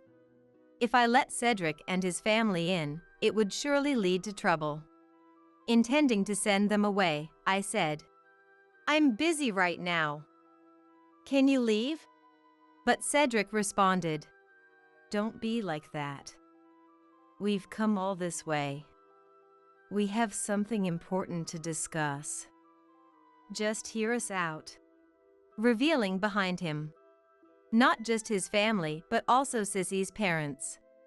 Cedric and his wife, their 3 children, and the in-laws, 7 people in total had come, each carrying large suitcases. Sending away in-laws felt too harsh, even for me. Turning away guests with big luggage could cause a scene at the doorstep, attracting unwanted attention from the neighbors. Reluctantly, and against my better judgment, I let them into the living room. I ushered Cedric and his wife along with the in-laws into the living room, letting the 3 grandchildren play upstairs. I could hear the children's laughter echoing down. without consulting me. Mom, let's live together. We've even brought our luggage, see? Cedric said. I instinctively replied, living together is out of the question. Please take your things and go back. But he wouldn't back down so easily. He argued, Mom, we're trying to be filial by living together. We thought we'd give you something to live for by taking care of the grandchildren in your old age. That's being filial, right? He said in a condescending manner. With a sigh of exasperation. Look, as you know, I'm 75 years old. It's impossible for me to take care of the grandchildren at this age. I said, disillusioned that our previous phone conversation seemed forgotten. The thought of depending on a self-centered Cedric was absolutely out of the question. Sissy added, Sharon, Cedric is right. Living together would make things easier for you, right? Seeing the grandchildren every day would make you happy, wouldn't it? I dreaded the thought of how much money and effort would be drained from me if I ended up living with Cedric's family. The thought alone was chilling. Sissy added, Sharon, you're already old and don't have much time left, so think carefully. If you live with us, you can dote on your cute grandchildren every day. She said. I had barely spoken to the in-laws since the wedding greetings, hardly even seeing their faces. The in-laws are child-centric, probably spoiled their only daughter, Sissy, quite a bit. Such Sissy, too, must have been raised indulged in her parents' distorted affection. Then Mariah, my MIL, added fuel to the fire. Look, Sharon. We both don't have much time left, so let's cooperate with our daughters. She said. It was indeed the in-laws. Their character must have significantly influenced her audacity. Though I don't know about their life, they seem to believe Sissy's word is law. With numbers on their side, they've become bolder. Cedric, getting carried away, said, Isn't it filial of me to give our mom, whose life is nearing its end, a lively family and a purpose through caregiving? Laughing loudly. I suspected Cedric was trying to make me feel indebted for things he's now pretending never happened. I was infuriated that he was dismissing all I had done for the grandchildren, using my money as if it were water because Sissy wanted it, because Cedric needed it. And Mariah echoed Sissy's words as if they were absolute. Sharon, our Sissy is a smart girl. Let's do as Sissy says. Smiling too brightly. That overly bright smile made me feel uneasy. That's why I had avoided the in-laws. And now, after not seeing them since the wedding. The nerve of the in-laws to approach so boldly is beyond irritating, it's downright audacious. I can't help but think the in-laws are quite brazen. Mom, we're here to live with you, to make you happier. From today, we're moving into this house. He continued with a smirk. Then, disrespectfully, we'll take your room, so you can sleep in the hallway from tonight.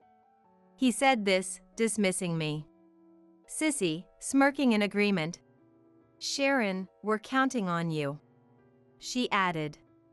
I couldn't stand being manipulated by Cedric's family and the in-laws any longer. I pushed past them and went back to my room upstairs. After quickly packing, I came down with my carry-on bag, surprising Cedric, his wife, and the in-laws. I'm leaving, so do as you please. I said. What? Cedric was speechless. Asking. What about the housework? Sissy panicked as well, saying. Exactly. I thought I'd finally be freed from household chores and could even reduce my part-time work. Hearing this confirmed they intended to treat me like a housekeeper. Cedric, jobless, and Sissy, only working part-time, couldn't possibly support their family's expenses. Sissy's brazenness left me speechless. Along with her PIL who were tagging along as an unwelcome bonus. I couldn't possibly take care of them all. I told Cedric and his wife. This house has become too much for me to manage alone. That's why it's already sold. You can live here if you want, but you'll need to buy the house back. The couple seemed confused by what I was saying. I continued. I've been planning to move out for 3 months now. He retorted. But there are still things in this living room. I replied. Those things were meant to be disposed of last. Most items here weren't needed for the new house. I'm throwing away what's not needed. What I need has already been taken to the new place. Then, if you want to live here, you'll have to buy the house back. Though it's well kept and close to the station, it won't be cheap. I added. The living room's interior was the only thing left because I planned to have it cleared out by movers after everything else was gone. That's why it still had some furnishings. Cedric and his wife pleaded further. Mom, I'm your precious son, right? And the kids, they're your adorable grandchildren. I couldn't help but laugh. My dear Cedric disappeared 3 years ago when we estranged. Why come to me now? Just go back to your original home. I said. There's no obligation for me to take care of a grown 44-year-old Cedric now. Hearing this, we've already terminated our apartment lease. Without a job, I can't pay the rent. Living on Sissy's income is tough. We have no choice but to rely on you, Mom. Cedric said. Despite his plea, I felt no duty to support Cedric's family and the in-laws. I dismissed his words. What are you talking about? Find a job, and if Sissy continues her full-time part-time work, you'll manage. Don't use unemployment as an excuse, get a job. I firmly pushed him away. My parenting days are over. I'm not obligated to support Cedric anymore. Cedric responded angrily. I'm asking because I can't find a job immediately. Then ask the in-laws. They're good supporters for Sissy, and it'll be easier for you to live with them. I retorted. Sissy argued. We, as a couple, and our parents have already sold our homes to come here. We have nowhere else to go but here. I no longer own this house. If you want it, you'll have to speak to the real estate agent. I explained. Observing them, it was clear they genuinely had nowhere else to go. But this was no longer his home to return to. I'm appalled at both of them. Astounded they thought they could live with me without my consent. The audacity of not only Cedric and his wife, but also the in-laws thinking they could just move into my home was beyond belief. Mariah then proclaimed, If you're a parent, it's only natural you take care of Cedric, his wife, and your grandchildren. Her brazenness knew no bounds. So, I'm supposed to take care of the in-laws as well? If you're their parent, why don't you look after your daughter and her family? Besides, Cedric and I severed ties 3 years ago. As far as I'm concerned, Cedric is dead to me. It's too late to rely on me now. The house is sold, and my new place is a 1DK, not big enough for all of you. I said, filled with sarcasm and disdain. My generosity doesn't extend to supporting a family I've cut ties with. Without a home to offer, there's nothing I can do. As a pensioner, I have nothing left to give to him and his family. I'm already overwhelmed with my own care in old age. The house is filled with memories of my husband and the good times we had, especially when the economy was better, and how hard he worked to buy it. Not to mention, it holds precious memories of raising our only son, Cedric, when he was small. The nostalgia can bring tears to my eyes. Is it irresponsible to disown one's grown son? But he is over 40 now, married with 3 children. If there's still responsibility on me, perhaps I failed as a parent. Meanwhile, Cedric and his family were blaming each other. not expecting the house to be sold.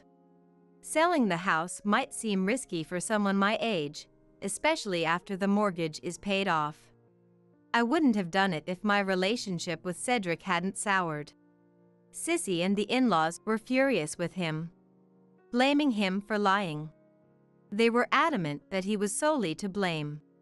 She angrily said, "Sharon, you said you'd never sell the house full of memories. Didn't you check properly? This ruins everything."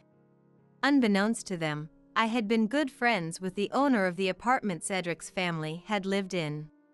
After Cedric suggested we live together 3 months ago, I reached out to her, my friend and the owner, out of concern. She informed me that Cedric had been discussing giving up the apartment for months prior. To be honest, I was stunned by Cedric's actions, but grateful I knew about their plans in advance. My friend, the owner, had told me Cedric had said, "I want to live with Mom. We want her to take care of the kids. While Mom is still healthy, we can be filial to her." Knowing this, I made plans to avoid living with him and his family. At 75, there's no way I could care for energetic children. And it was clear Cedric and his wife would dump all the housework on me. I also feared they would deplete my entire savings. I spent a week contemplating what an easily manageable environment for a 75-year-old would look like. Living alone in this house is impractical because it's too big to manage. Even now, I struggle to keep up with it. After much thought, I decided to sell this place and move into senior housing. The senior residence, not being as spacious as a house, required me to carefully select and move only necessary items. Disposing of what wouldn't fit was easy, given my wide social circle. I sold furniture, dresses, antiques, and the many books my late husband left behind. Items unused in recent years were donated to a charity bazaar at a volunteer site. I collected necessary documents for the move at the city office, and had almost completed the moving process 4 days ago. Having settled the final utilities arrangements, I was enjoying sewing my last moments in the house when Cedric arrived. Hearing our exchange, my grandchildren peeked from upstairs, prompted by Cedric and his wife. "Leaving us and Dad behind, Grandma, you're heartless," the eldest, 14, accused. Then added, "A lonely old grandma should live with us. And you should leave all your money to my dad and Mom." The 10 and 7-year-olds echoed this sentiment, clearly influenced by Cedric and Sissy. Reflecting on where his upbringing went wrong, I realized his and Sissy's paths were of their own choosing. Considering the grandchildren's behavior, their future seems challenging. But that's beyond me and not my concern. I suggested to them, as if to teach the grandchildren, "You might as well ask the in-laws. There's no need for it to be me."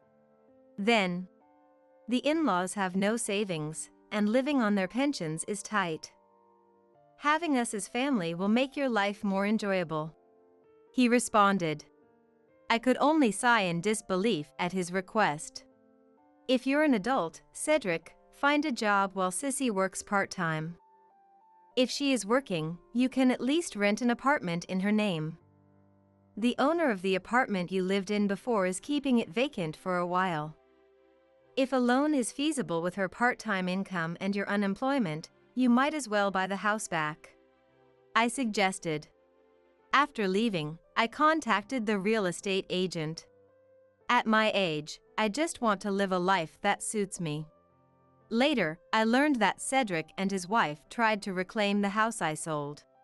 He wanted to buy back the house of his memories and spoke to the real estate agent about it.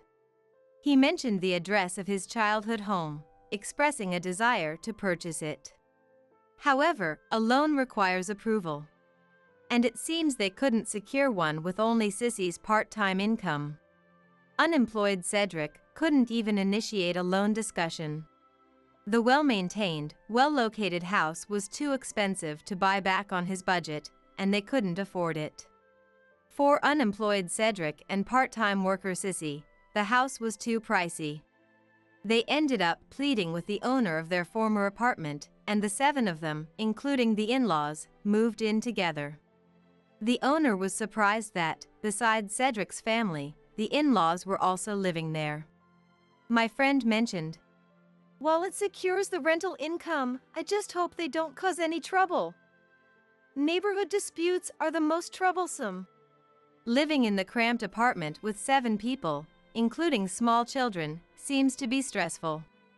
I heard that living with the in-laws in such a tight space has been particularly straining, causing frustration. An acquaintance living near Cedric's apartment mentioned that Cedric and Sissy seem increasingly worn out. Cedric found a full-time job, but, without qualifications, his salary is low. With the money from selling the house, my husband's savings, and my pension, I'm living comfortably in a decent senior apartment. I enjoy my days filled with sewing, volunteering, dining with friends, and feeling content with my peaceful life. Since moving to the senior apartment, I've made more friends through Gateball, enjoying my time more than before. I've also met a nice man, adding excitement to my life. Though I'm not considering marriage. It feels good to be useful to someone. Spending time with good people makes me happy. I hope to continue enjoying healthy, happy times like these. I will no longer be involved in family ties that exist only on paper. With such a shocking statement escaping Grace's lips at the wedding speech, the room went ice cold. Normally, it would follow with, "Thank you, Dad and Mom, for raising me for 27 years." Paul, who was about to become Grace's husband, froze next to her. I, too, withdrew the tears I had been shedding until a moment ago and stared at Grace. Then, unable to hold back the laughter bubbling up from deep within, I burst into inappropriate laughter. All guests turned their eyes towards me, standing at the very back. That line is more fitting for me, don't you think? Unbothered by the guests' stares, I flashed Grace a challenging smile. What? What do you mean? When Grace retorted with mockery, I finally stood up. My name is Stella. I'm 60 years old and currently work for a foreign consumer goods company. There's a reason why I say currently. After graduating from college, I moved through numerous companies. Having dreamed of working hard once I became an adult, I changed jobs every few years to advance my career after getting a job at a consulting company. I sought new challenges in various companies rather than staying with one, thanks to my fickle nature. My efforts were quickly recognized by my bosses, leading to promotions and substantial salaries at each company. Thus, at the foreign consumer goods company I currently work at, I have been making good progress, reaching top sales performance 3 years after joining. No woman has worked long and in various roles around my age, so promoting me seemed to enhance the company's reputation as a business that promotes women's career advancement. I'm now happily serving as the sales department manager. I have a very blessed life at work. My career-focused life took a turn towards family 15 years ago, while working at a securities firm. That's where I met Kevin, my husband who is 2 years my junior. Kevin had been working in the accounting department of a securities firm since high school graduation. His gentle nature wasn't suited for sales, but his precision made him perfect for accounting. I had the opportunity to visit the accounting department from time to time, and Kevin approached me there. Though I felt I was too old for romance, Kevin was serious. Attracted to his sincerity, I eventually fell for him and initiated our relationship. Kevin was surprised and then blushed. Thank you. I feel the same way. Our pure-hearted exchange, albeit us both being in our 40s, led to laughter from us both. Our relationship flourished, and Kevin proposed within a year. However, I actually have a daughter, he revealed. Despite my surprise, I expressed my desire to marry him if he and his daughter were agreeable. Kevin thought it over and then decided to introduce me to his daughter, Grace. When I first met Grace, she was a 12-year-old elementary school student. Nice to meet you, I'm Stella. I greeted Grace with a smile, trying to be as non-threatening as possible. Grace returned the greeting with a smile. "Hello." Her response put me at ease. "See, Grace? You've got a mom now." "Yeah." Grace nodded in agreement to Kevin's words and happily went back to her room. I wonder if she wasn't scared? No, she seems fine. I'm relieved. I'm relieved too. Grace is so cute. Kevin seemed pleased when I praised Grace.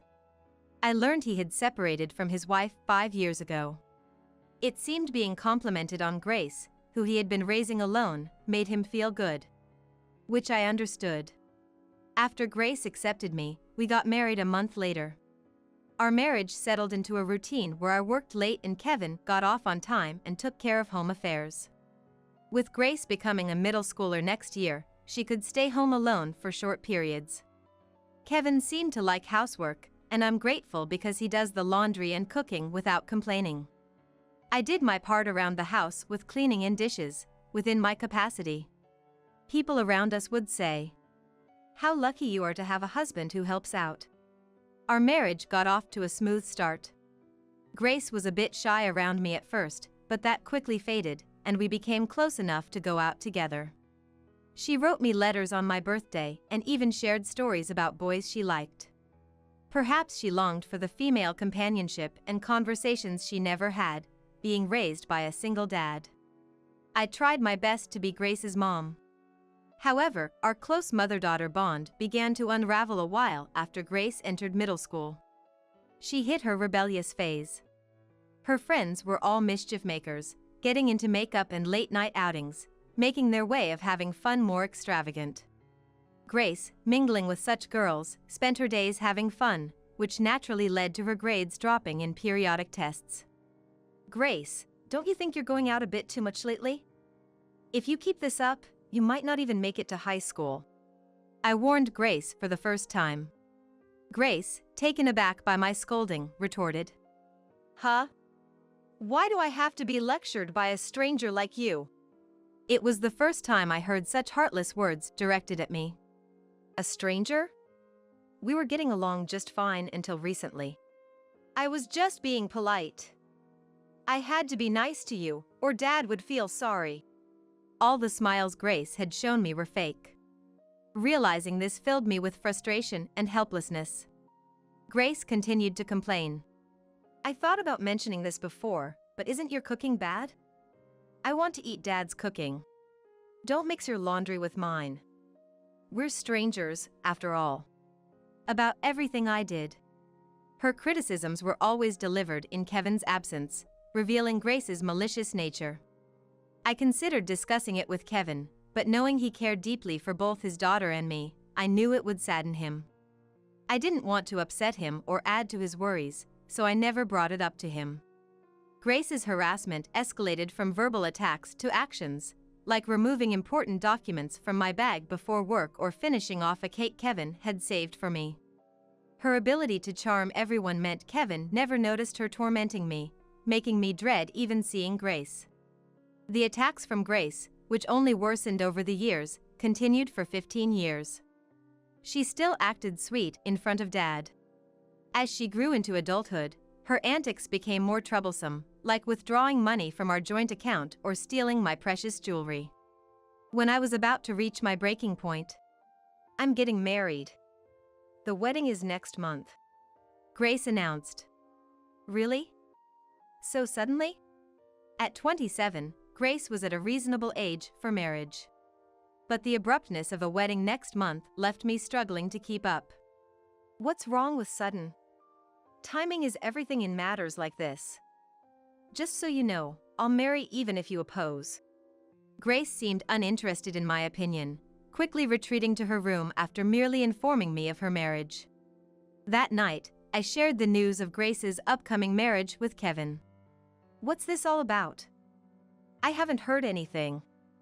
Bring Grace here right now," Kevin demanded in an unusually stern tone, so I called Grace back. "If you're getting married, introduce us to your fiancé. We'll talk about the wedding after that." Faced with Dad's reasonable demand, "Yes," Grace meekly responded. A week later, as promised, Grace brought her fiancé over. Nice to meet you. My name is Paul. I apologize for the late introduction. Paul bowed respectfully to Kevin and me. He seemed to be a public servant from what we heard. His sincere appearance and manner of speaking pleasantly surprised us, considering we had braced ourselves for someone entirely different. After chatting for a while with the four of us, Paul made remarks that put Grace in a favorable light in front of us, revealing his serious nature. See? He's a good guy, right? It's okay to marry him, right? Grace, leaning forward, was eagerly looking at Kevin, not me, pressing him for an answer.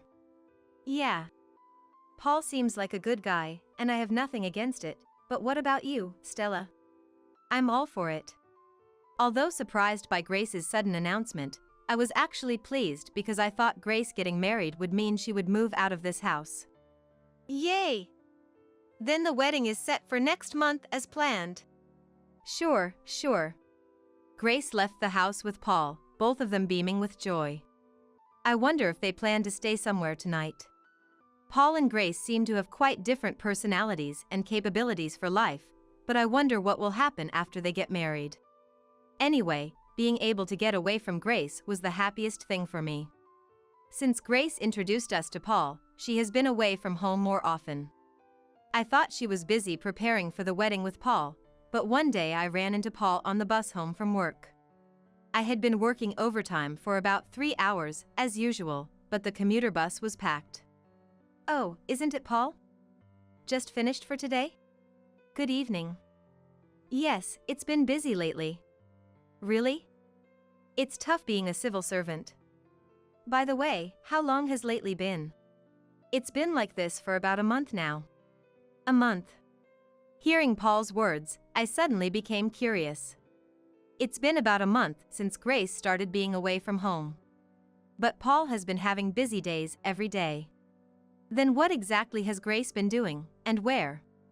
I suppressed my desire to ask Paul and went home.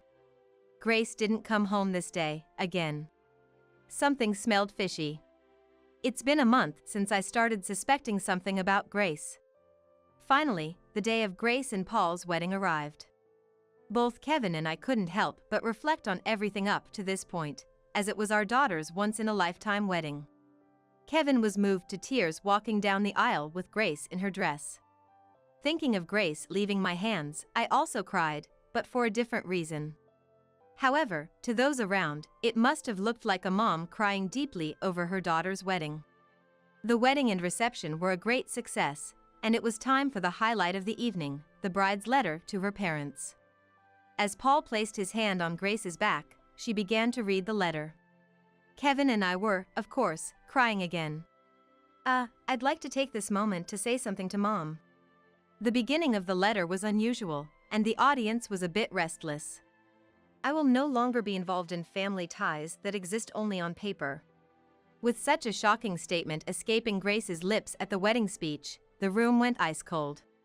Normally, it would continue with, Dad, Mom, thank you for raising me for 27 years. Paul was frozen next to Grace. I, too, retracted the tears I had shed until then and stared at Grace. Unable to suppress the laughter rising from the pit of my stomach, I burst into inappropriate laughter. The guests all turned to look at me in the back. That's my line, you know? Ignoring the guests' gazes, I gave Grace a challenging smile. What? What do you mean? Grace replied mockingly, so I finally stood up. As I walked from the back seat, I could hear the guests whispering about what was happening. The wedding staff seemed flustered in the corner of my vision, but I continued regardless. You might not know, but I've been the one paying for your mobile phone and insurance bills, not Dad. And when I heard you were getting married, I thought I no longer needed to pay for those, so I changed them to be deducted from your account. What? What are you talking about? Grace glared at me with the corners of her eyes lifted. I did exactly what I had just explained. Hearing that Grace was getting married, I thought my role was over, so I had arranged for the various expenses I had been paying on Grace's behalf to be taken care of without my intervention. Grace probably assumes that Dad is the main financial supporter of the household. However, the reality is different. I earn more than Kevin, so I have been the one paying for the house mortgage, the car loan, everything. It's just as I said. You've been playing the good daughter in front of Dad while bad-mouthing me behind my back. So, when I heard you were getting married, I was genuinely happy. Finally, I could cut ties with you. Just like you said, I don't want anything to do with a stranger who's only related by registry. The murmurs of guests whispering to each other reached my ears. Grace's face turned red with anger and embarrassment. Paul, on the other hand, turned pale. What are you talking about? That's a lie. There's no proof I've ever badmouthed you, you awful hag. Grace exclaimed and then clamped her mouth shut as if realizing she had said too much. A decent person wouldn't use such words against their parent, would they? Caught in the act, Grace glared at me, tears welling up in her eyes. Seeing Grace like this, Paul began to tremble. What are you saying to your own parent?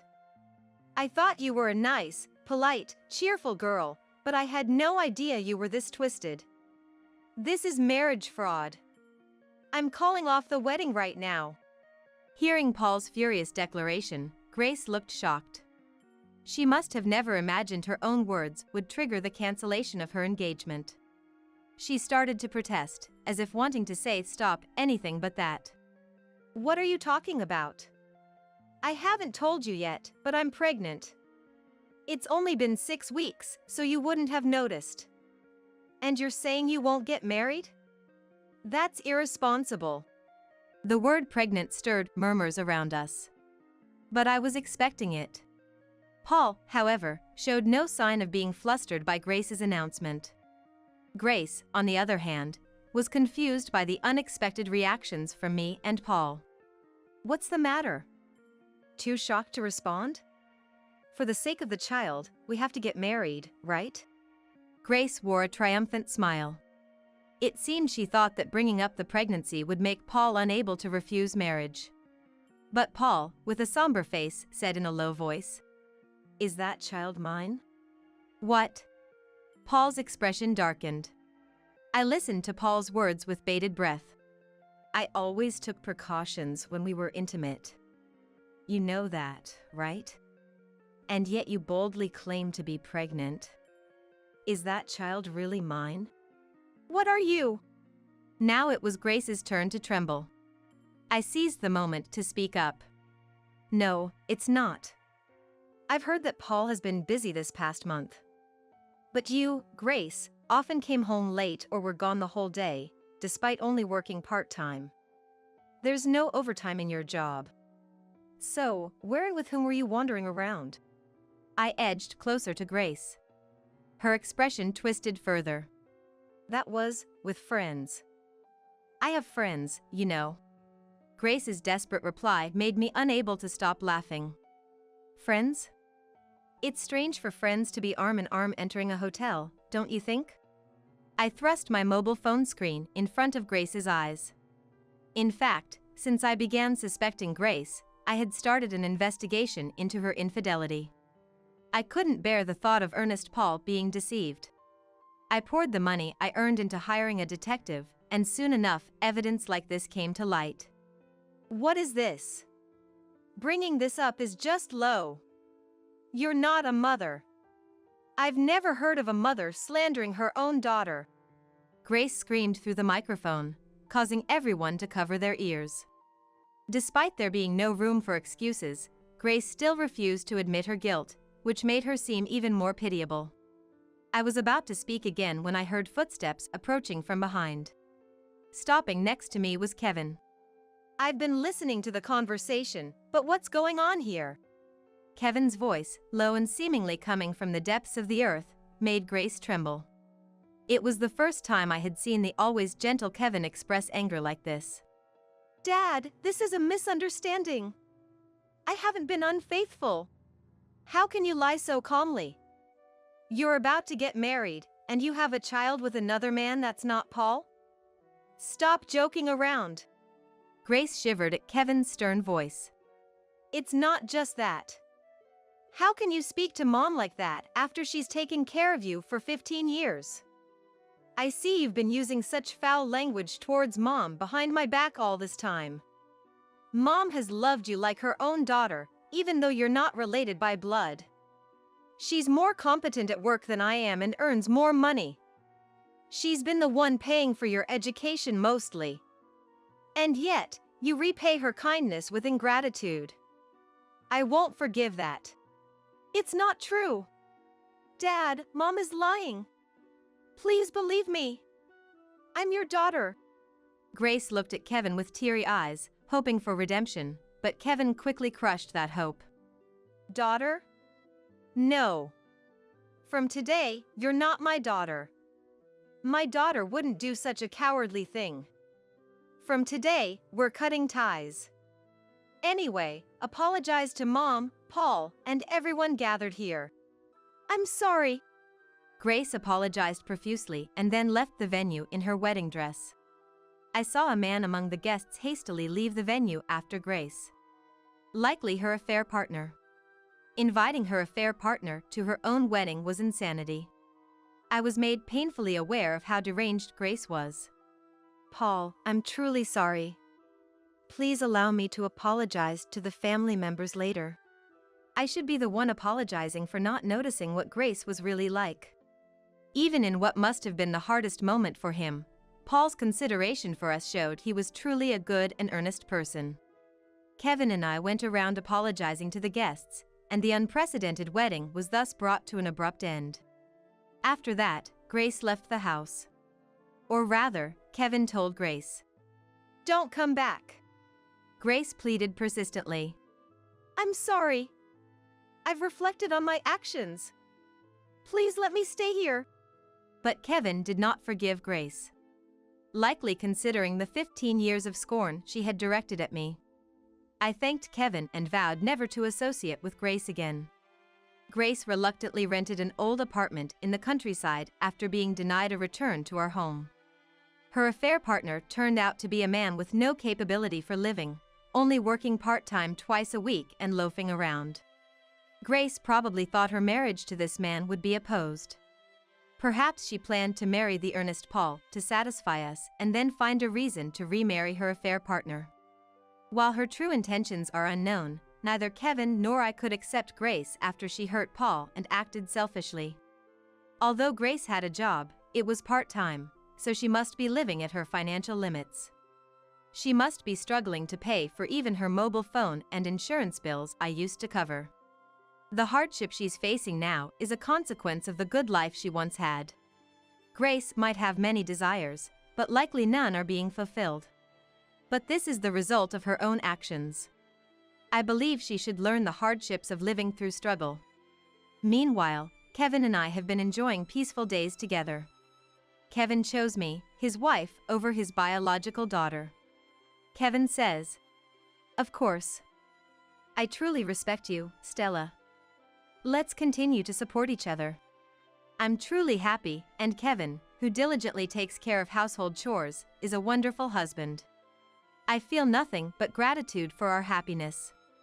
We've actually continued to stay in touch with Paul. Paul, once depressed by Grace's betrayal, seems happy with a new girlfriend recently. Though we should have no relation to Paul anymore, he seems to like us and occasionally invites us out for meals like a family. I wish to watch over Paul's happiness from afar. I'll make you happy for my late wife and son. What? I almost blurted out. I wondered whose wife and son he was declaring dead. Eavesdropping further, Thomas uttered something even more unbelievable. You're all I have left after losing everything. Will you marry me? I could never forgive Thomas for pretending that his wife and son were dead. To think he would go as far as lying and proposing to such a young woman. Of course, I couldn't just stay silent. When I looked at Brian, he met my gaze and nodded. Then, we stood up and approached Thomas. Hello, your dead former family here. We've come back from the afterlife just for you, Dad. Thomas's eyes widened in shock at our sudden appearance. It was from there that Brian and I began our revenge on Thomas. My name is Chloe. I'm a 48-year-old housewife and have been married for 24 years. I grew up as an only child in a family where both my parents were high school teachers. Although my grandmother took care of me when I was little, I spent a lot of time alone after she passed away when I was in middle school. My parents were often away from home even during summer breaks and other long vacations, as my dad coached baseball and my mom coached volleyball. Seeing my friends' moms at home being housewives or working part-time and being home in the evenings made me envious. So, I decided I wanted to be a stay-at-home mom when I got married and had kids instead of being out at work. Being a quiet person, I never had a boyfriend until I graduated from college. My mom got worried for me, so she introduced me to a young male teacher who was a colleague of hers shortly after I graduated from college. His name was Thomas Jones. He had a nice figure, and he was handsome. According to my mom, he was sociable and well-liked by the students. He seemed too good for someone quiet and plain like me. But Thomas, respecting my mom as a more experienced teacher, took our relationship seriously. A year after we met, Thomas and I got married. Having felt lonely as a child, I told Thomas that I wanted to focus on our family instead of work. He agreed, saying he had felt the same as his parents both worked. He wanted me to stay at home. Thomas and I shared the same values. I thought we could build a happy home together. However, Thomas, being sociable, valued his relationships with colleagues and students. That's a good thing, but he often neglected life at home.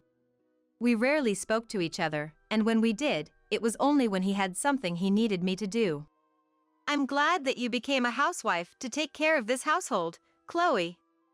I can rely on you for anything. Thomas always flattered me like this, leaving everything to me, even things he could do himself.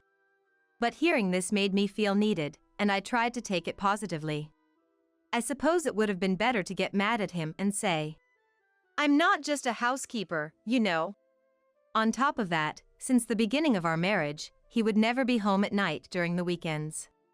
He would usually be out drinking with his colleagues or his former students. Indeed, I had heard from my parents that many teachers would drink to relieve their stress. But my parents were different. My mom didn't drink, and my dad rarely went out for a drink out of consideration for my mom. I realized some teachers really enjoyed their drinks seeing Thomas's lifestyle. But I kept quiet at first because it didn't affect our living costs. However, Thomas still kept it up even after our child was born, so I got increasingly unhappy about it. Hey, Thomas. I get that socializing is important, but can't you say no every now and then?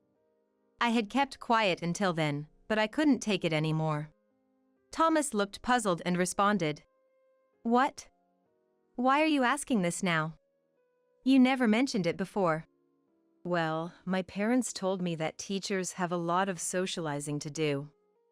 But I want you to value your time at home too, for Brian's sake. I said this for the sake of my son Brian, but Thomas furrowed his brow as if he was offended. Look, both of your parents are teachers, right? So, if they come across any problems at work, they can talk to each other about it. But I don't have that, so going out with other teachers for drinks is my only option. Thomas made his point as a teacher. Hearing that made me feel helpless since I didn't work, and it left me feeling lonely. Regardless of how I felt, it must have been lonely for our son, Brian, to have his dad gone every weekend. All I want is for Thomas to genuinely connect with Brian. But Thomas didn't even try to understand my feelings. Despite having these thoughts, I couldn't say anything back to him. Even though I found this frustrating, there was nothing I could do about it, and a rift gradually developed between us. However, our life wasn't entirely lonely. Thomas was well liked by his students, and those who had already graduated and are now working often came to visit him.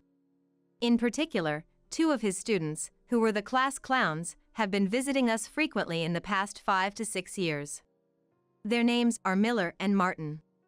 They would still come over on their days off even after graduating from college and getting a job. Thanks to them, Thomas has been going out less over the past few years.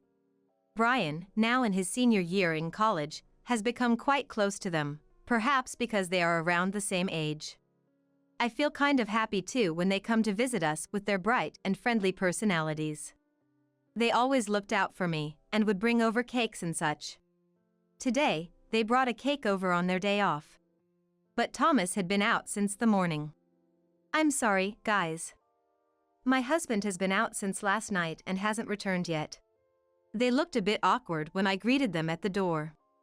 Perhaps they felt bad for visiting when Thomas was away. No, we're sorry for bothering you when Mr. Jones isn't here. But, is Brian here? Brian? Yes, he's here. Hearing their voices, Brian came out of his room. In fact, he was getting ready to go out as if he had been waiting for the two of them to come. Mom, I'm going out with the guys for a bit. Brian left with a somewhat burdened expression, along with the other two. It seemed like they had something they didn't want me to hear. Well, boys their age might have concerns they can't share with their mothers. I watched them leave with a sense of unease but didn't say anything. Later, I passed by Brian's room and I noticed his phone ringing. It's rare for Brian to forget his phone. I went into his room to pick it up. And without intending to, I touched the screen which wasn't locked and caught my breath. It was a message thread from Miller. He sent a picture showing Thomas with his arm around a young woman entering a hotel. The message read, I don't want to believe it, but the woman with Mr. Jones seems to be from a club. I secretly followed them after they left. Brian replied, I'll keep quiet because Mom would be shocked if she finds out. That's probably why they came to see Brian. Or maybe they hoped to figure out if Thomas had returned. Anyway, my mind went into a panic. The thought of Thomas cheating. I had an urge to confront him directly, but I hesitated. Brian was in the middle of job hunting, so I didn't want to trouble him with our marital problems. So, I decided to pretend I hadn't seen the message for now. When Brian returned, he still looked troubled. I greeted him, trying to appear calm. Then Thomas came home. He looked puzzled at Brian and I. What's up? You both look so out of it. An awkward silence filled the air. Brian must have been careful that I don't find out. For a while, Brian and I continued to act as if nothing was amiss when Thomas was around. Months passed, and soon it was almost Christmas. We planned to spend Christmas Eve as a family, celebrating Brian getting a job. However, I was still troubled by Thomas's suspected infidelity and couldn't bring myself to speak up.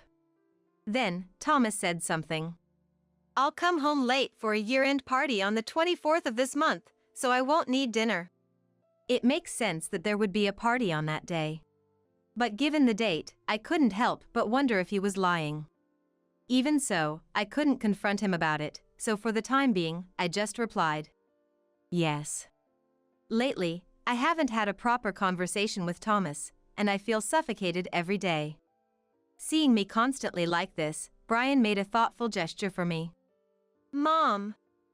Actually, I got 2 dinner vouchers for a hotel where Miller's relative works. It's for the 24th, but let's go together. Really? You want to take me out for dinner? Don't you have someone else you want to go with? I asked Brian shyly in reply to his invitation, but Brian answered as if he was trying hard to come up with an excuse. No, Miller and Martin seem to have plans that day. And my friends from school said they'd be spending it with their girlfriends. I decided to accept the invitation because Brian was concerned about my loneliness. It's been years since I've gone out for a meal with Brian. And it's at a very fancy hotel, so I thought I might dress up a bit. I was looking forward to the day with such excitement, but I never imagined I would encounter such misfortune on that day. And then, on the night of the 24th, Brian and I went to the hotel for dinner. It was more luxurious than I had imagined, and I almost faltered for a moment. I nervously entered the restaurant on the top floor of the hotel and was led to our table by a waiter. It felt more like a place where couples come to propose than a mother and son dining together. Looking around, there were indeed many young couples. In particular, the couple sitting by the window with the woman in very flashy makeup and clothes, and I couldn't believe my eyes when I saw the man sitting opposite the woman. He was sitting with his back to us, so I didn't realize it at first, but the man was Thomas. Thomas was dressed in a formal suit like I had never seen before. It was probably either newly bought for this occasion or rented. I was frozen and couldn't move from the spot. I think Brian hadn't realized Thomas was there yet, so I tried to act calm. However, since our seats were close, I could clearly hear Thomas's voice. "I'll make you happy for my late wife and son." "What?" I almost blurted out. I wondered whose wife and son he was declaring dead. Eavesdropping further, Thomas uttered something even more unbelievable. "You're all I have left after losing everything. Will you marry me?" "Me? Really? I'm so happy." The seat was by a large window offering a panoramic night view of the city. She must have been deeply moved by being proposed to in such a romantic atmosphere. Brian, sitting opposite of me, seemed to realize it was his dad's voice and turned around quickly. "Brian, wait." I hurriedly stopped Brian from seeing Thomas's face behind us. But it seemed Brian already realized the man proposing to the unknown woman was his dad. Brian and I silently eavesdropped. Thomas's proposal went on. "You're the best. After losing my wife and son, I had lost the will to live, but thanks to you, the future seems bright." "Really? You rely on me that much?" "Of course. I'm even thankful to my deceased family because I got to meet you." Thomas took something out of his pocket with sweet words. It appeared to be an engagement ring. It looked much more expensive than the one he gave me. I could never forgive Thomas for pretending that his wife and son were dead. To think he would go as far as lying and proposing to such a young woman. Of course, I couldn't just stay silent. When I looked at Brian, he met my gaze and nodded. Then, we stood up and approached Thomas. "Hello, your dead former family here. We've come back from the afterlife just for you, Dad." Thomas's eyes widened in shock at our sudden appearance. The mistress, not understanding what was going on, looked surprised. "Who's this woman? And the mama's boy? Do you know them, Thomas?" "Who knows? They're total strangers. Just some troublemakers, I guess. Just ignore them." Thomas tried to brush it off, but sweat was trickling down his forehead. The woman glared at us, thinking that Brian and I were just here to cause trouble. "Hey, what's your problem, lady? You can't harass us like this just because you're jealous of our happiness. It's not harassment. You're being deceived. This man is Thomas. He's my husband." "Oh, sure, the name matches, but does that prove he's your husband? If you're going to make baseless accusations, I'll call the police." "We have proof right here," Brian said and took an envelope out of his bag. Inside was our marriage certificate. Arya, the mistress, grabbed it and showed it to Thomas. "What's this about, Thomas? You said you had lost your wife and child." Confronted by Arya, Thomas shrunk back, unable to say anything. That was when I wondered. Why had Brian brought something like that? Noticing my puzzled look, Brian seemed to catch on to my question. Then, looking at Thomas, he said, "Dad, I've known for a while now that you've been cheating on Mom with this woman. And I found out you'd be meeting her here today." "What are you talking about?" Thomas still tried to play dumb at this point. What an awfully stubborn man. "Ha!" Brian scoffed at those words. "There's no escaping it now, Dad. I've got the whole proposal recorded on my phone." "What are you talking about? You don't have one on you right now. If you're wondering where it is, the attorney sitting over there has it." Brian pointed to a seat where Martin and a man around 50 were seated. Miller emerged from the back of the restaurant. It seemed like they had planned this together in advance to confront Thomas about his affair. I was surprised Brian had orchestrated this. Then, the man with Martin approached us. "Hello, I'm Martin's father. I hear that you have always been very kind to my son." "Oh, Martin's father. It's been a long time. Well, I believe this is actually the first time seeing you in person, sir. I'm ashamed to say I've left everything concerning my son's school to my wife. Are you here for dinner with your family today? Thomas seemed puzzled to find Martin and his father at such a place. Then Martin, sitting next to his dad, spoke up. I asked him to be here with me, sir. My father's a lawyer. When I told him I had something I wanted him to look into, he had a friend investigate and found out you'd be here today with your mistress. Thomas looked surprised when he heard that Martin's father was a lawyer and that he was being investigated. Naturally, his guilty conscience must have made him react that way. I had no idea they had gone as far as to involve an attorney and a private investigator. Thomas glared at me sharply. Chloe, what is this all about? I have no idea either.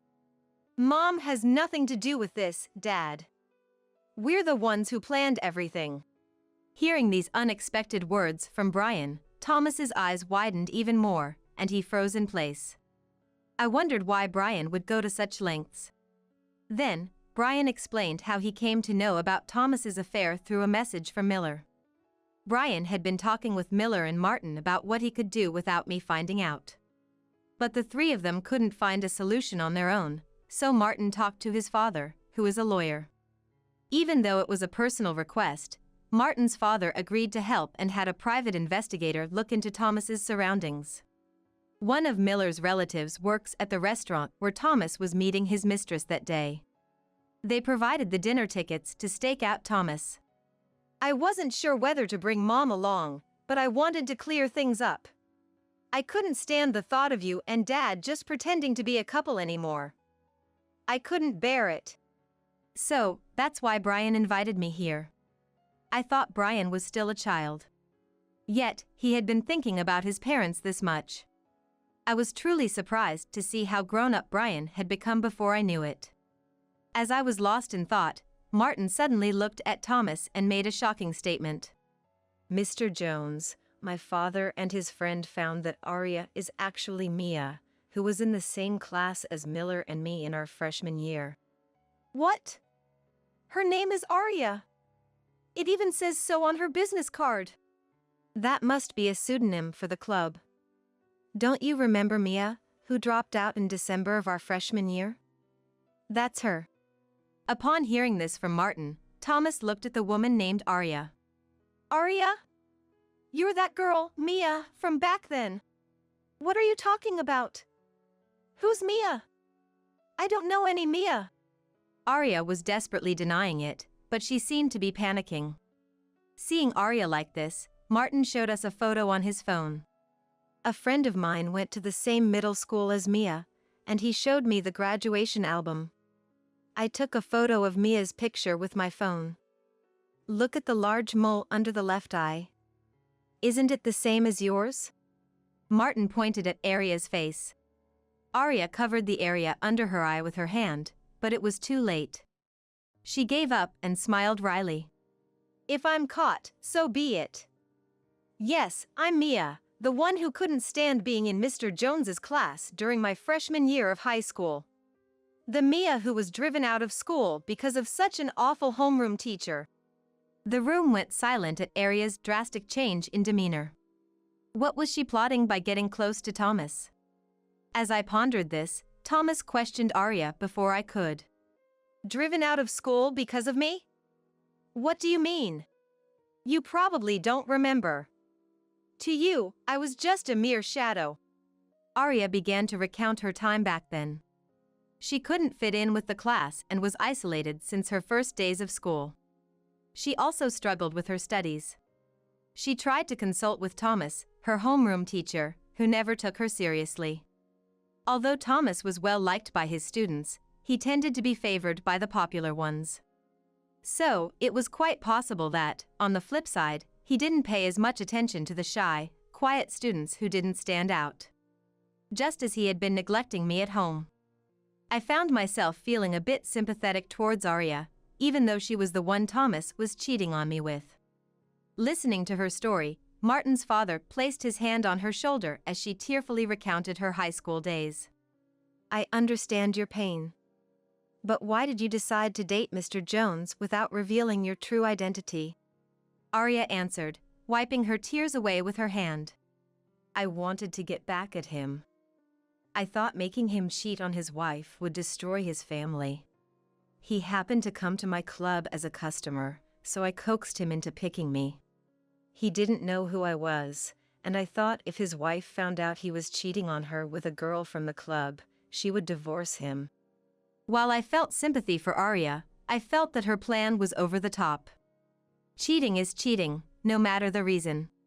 Thomas, who had been close to Arya until moments ago, now looked at her with suspicion. You played with my feelings for such a reason? What about my feelings? Thomas exclaimed as if he was the victim. I couldn't stand his self-centered attitude and couldn't keep quiet any longer. Enough! Playing the victim now? Cheating is cheating, isn't it? I've known about it all along. My sudden outburst caused a stir around us. What's the matter, Chloe? You're not acting like yourself. I've been keeping it to myself until now. Disappearing every weekend with friends or whatever, and now cheating? I will never forgive you. I let out all the feelings I had been bottling up inside. Thomas seemed unaffected, showing no signs of remorse. I was bored at home because you wouldn't talk much. So, I ended up accepting invitations from my colleagues or taking my students out for a drink when they asked me for advice. I'm a teacher, after all. It's not my fault. So what? Both my parents were high school teachers, and they cared for my family. You're just making an excuse. It would have been great if you were a teacher too, but anyway, I felt uncomfortable being with a wife like you with nothing to talk about. So. Enough, Dad! You're embarrassing us! Brian's blow silenced Thomas immediately. Martin's father, witnessing the whole scene, tried to calm Thomas down. Mr. Jones, I heard from my son and my late wife that you are a good teacher. However, family is irreplaceable. I lost my wife 2 years ago, but you have such a wonderful wife. Please cherish the time with your family from now on. No, that won't be necessary. Let's end this. I've already talked to my parents, and they said I can come back home anytime. I felt bad for interrupting the kind words offered to me, but I needed to make my feelings clear. Thomas looked panic-stricken. What? What about me? I wanted to split up too, but I was deceived by the person I was planning to remarry. Deceived? You were the one lying about your wife and child being dead. As we were arguing, Martin's father stepped in. Looks like it would be best to take this to court. Since it was the husband who was having an affair, the wife can claim alimony in the trial. I will also take responsibility and pay the alimony. Arya, who had been silent until now, seemed to realize the gravity of her actions and offered to pay. Thomas was cornered and had no way out. After the trial, the divorce was finalized. Of course, I was able to claim alimony from Thomas. Arya, or rather, Mia, offered to pay alimony as well, but I declined. I couldn't forgive her for the affair, but she seemed genuinely remorseful. Since Thomas also had a part in her losing her job, I decided to settle things amicably with her. Thomas complained that it was unfair he was the only one paying alimony. He shows zero signs of remorse. Anyway, now that the divorce is finalized, I don't care about Thomas anymore. Later, I heard from Martin and his father that Thomas's affair with a student and our divorce became a rumor throughout the school. The rumor spread quickly among the parents, leading to a flood of complaints to the school. This led to Thomas losing the trust of his students and their parents, forcing him to resign. He tried to find another place to work, but few schools in his area were willing to accept him due to his bad reputation. The only school that offered him a position was located far in the countryside. But Thomas, who had enjoyed popularity, refused, saying he didn't want to be in such an unpopular area. Struggling to find employment and falling behind on rent, he was kicked out of his apartment by the landlord. With nowhere to go, Thomas then attempted to move in with Miller, who was living alone. "Mr. Jones, please don't destroy the respect I had for you. You look pretty pathetic right now." He was immediately turned away with those words. His current whereabouts are unknown. After the divorce, I moved back to my parents' home for the time being. Brian, having found a job, started living on his own and is now completely independent. My parents wished Brian had lived with them a bit longer, feeling a bit lonely. However, I too will be leaving my parents' home soon. As a matter of fact, I've hit it off with Martin's father since the divorce fiasco, and I'm getting remarried with him. He's a busy lawyer but always makes time for me. I probably won't be lonely anymore. And Brian is very happy for us. I feel like I've been putting up with things in my life for so long. But I've decided to move on from that. Having little work experience, I decided to try something new and became a clerk in my new husband's office. It takes some getting used to at first, but my husband and the rest of the staff are kind enough to give me training for my job. I feel very happy being with someone I love both personally and professionally. Life has become enjoyable for me. Now, it's time to start a new life for me. I don't have a hobby of eating with old women, you know. Oh, but it's so unfair if I'm the only one who doesn't get a treat. So, buy me a sandwich on your way back. Make sure it's a healthy one. One day, the company cafeteria was closed for repairs, so we had no choice but to go out for lunch. I decided to treat everyone as a gesture of appreciation for their hard work. The office erupted in cheers. As we were about to head outside, I noticed that Elizabeth, the only one, hadn't budged from her seat. "Elizabeth, aren't you coming? I don't want to eat lunch with an old woman like you." Her rude response took me by surprise. It was hard to believe she was talking to her boss with such disrespect. "Hey, that's enough." Stephen, one of my subordinates, stepped in and angrily confronted her. "So what? My dad's a director at this company, you know. If you can't listen to what I say, I'll have you and everyone else fired." She glared at Stephen and stormed out of the office, shouting hysterically, "Her dad is a director." The office burst into laughter. No one took her words seriously because, of course, there was no such director in our company. "My name is Helen. Since I was young, I've always excelled in academics, particularly in languages. After graduating from high school, I decided to study at a university in Japan. Upon graduation, I was hired by a major American corporation and quickly made a name for myself. Being a woman, climbing the corporate ladder was no easy feat, but the company was committed to improving women's status, and I received fair evaluations for my work. By the time I was in my 50s, I was transferred to the Tokyo branch as part of the company's international expansion. I was the first woman to hold the position of branch manager. However, in Japan, American methods didn't always work, and I often found myself clashing with subordinates and clients. But each time, I managed to overcome the challenges and earn the trust of those around me in this foreign land.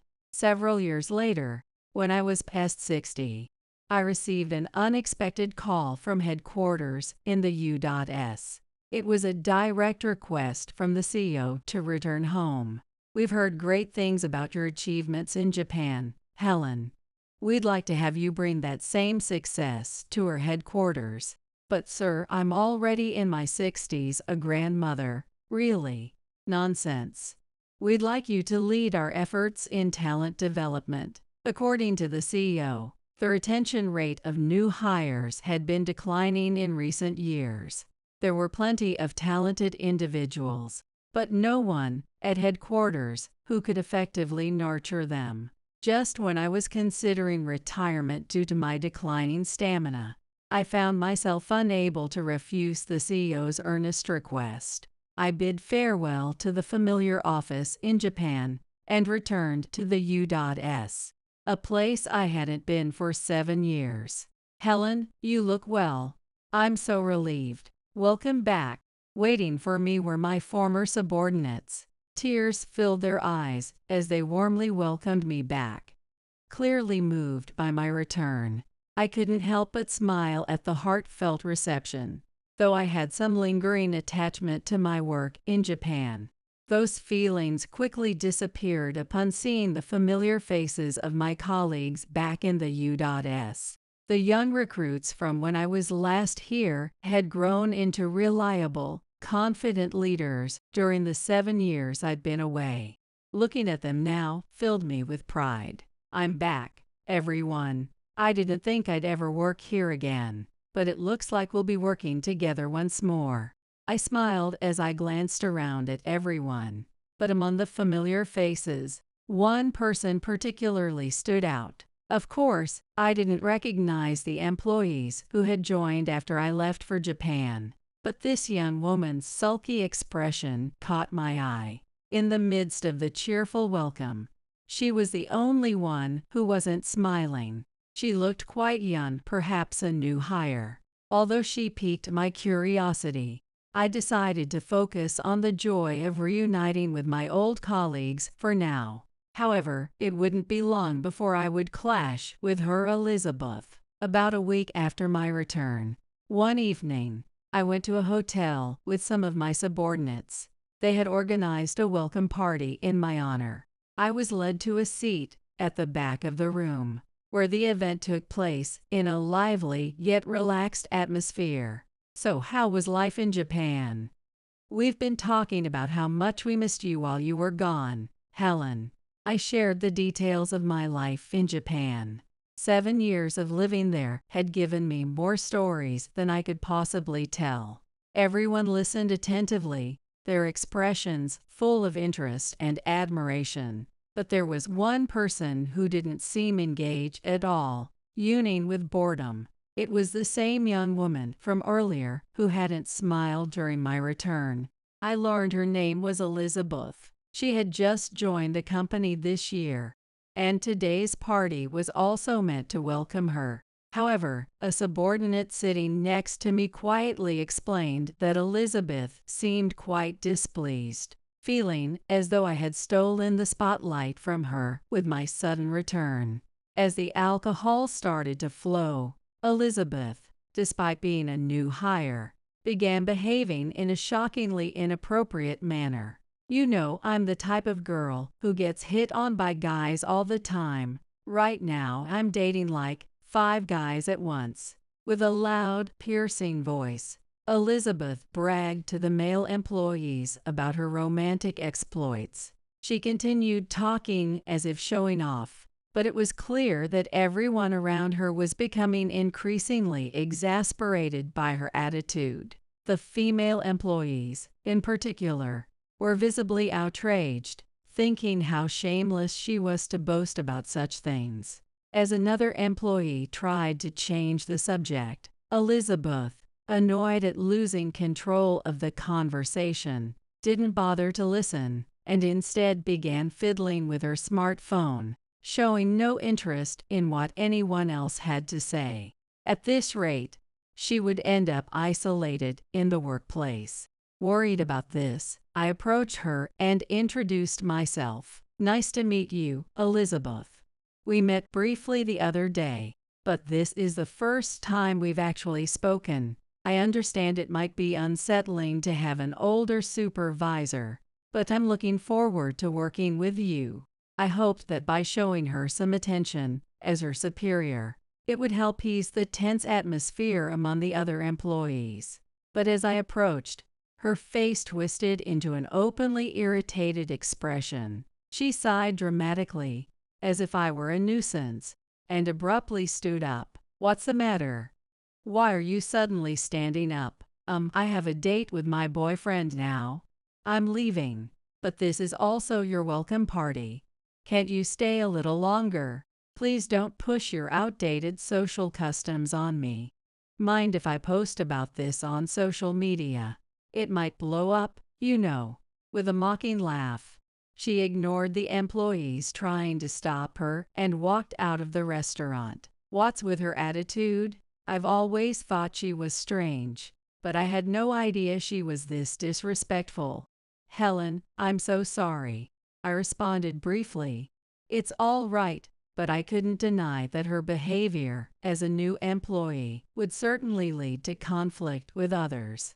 She's quite the troublemaker. This is going to be difficult. I sighed in exasperation. Afterward, I asked my colleagues about her work performance, and as expected, there were numerous issues. Since she was new, she was assigned relatively simple tasks, but she made frequent mistakes with documents, which required double-checking. Moreover, her phone manner was rude, leading to a flood of complaints whenever she answered the phone, leaving everyone frustrated. Of course, it's natural for a new employee to make mistakes, so I encouraged everyone to be patient and give her time. However, seeing her work firsthand was quite shocking. Elizabeth, could you make copies of these documents for the meeting? I'm busy with other tasks right now, so I can't do that. Ask someone else. Once again, she coldly refused a request I made. Her attitude was so disrespectful that the expressions of those around her grew increasingly severe. I couldn't let this go on, as it was starting to affect the morale of the entire department. Elizabeth, could you come with me for a moment? I'd like to have a word with you. I called her into the meeting room. What is it? I'm busy, so make it quick, Elizabeth said, her face twisted in irritation. I've been noticing for a while now that your work attitude is unacceptable. Many people in the department have voiced complaints about you. I need you to be more respectful, especially towards the senior employees, and avoid disrupting the team dynamic. Her condescending behavior wasn't limited to me. She often treated others the same way, and as a result, her reputation within the department was terrible. There were even discussions about requesting her transferred to another team. If I left her unchecked, she would end up completely alienated, unable to continue working here. Before that happened, I felt it was necessary to get her to change her attitude. What? I'm doing my best. Why should I be scolded? Rather than apologizing, Elizabeth became defensive, insisting she wasn't at fault. Calm down for a moment. It's precisely that kind of attitude that's making things difficult for everyone around you. I'm not doing anything wrong. Oh, I get it. You're just jealous because I'm young and cute, right? I won't give in to this kind of intimidation, so excuse me. Without listening to a word I said, she stormed out of the meeting room. She's even more troublesome than I thought. With an attitude like that, the road ahead was bound to be difficult. I had hoped that addressing her behavior would lead to some improvement, but that seemed unlikely now. I let out a deep sigh. The next day, to my dismay, she failed to show up for work without notifying anyone. In our company, it's mandatory to inform your supervisor if you're going to be absent, especially on the same day. She certainly knew this rule, but no matter how long I waited, there was no call from her. Had she stayed home sulking after being reprimanded yesterday? Or perhaps something had happened to her, like an accident, that left her unable to call. Concerned, I decided to call her smartphone myself. After a few rings, someone answered with a hello, but it wasn't Elizabeth's voice. Hello, is this Elizabeth's phone? She's resting in her room right now. I'm Mary, Elizabeth's mother. I'm calling because Elizabeth didn't notify us about her absence. Is she unwell? Since Mary had answered instead of Elizabeth, I assumed she might be sick, but that turned out not to be the case. How dare you act so innocent? She is deeply hurt because of you, and she's been miserable ever since. What? Because of me? Startled by the unexpected accusation, I asked her to clarify. Mary's voice, tinged with anger, continued. You scolded Elizabeth terribly yesterday, didn't you? She came home in tears, saying she doesn't want to go back to work, and she's been locked in her room since. What were you thinking? I'm sorry, but I was only trying to offer professional guidance as part of her job. Stop with the excuses.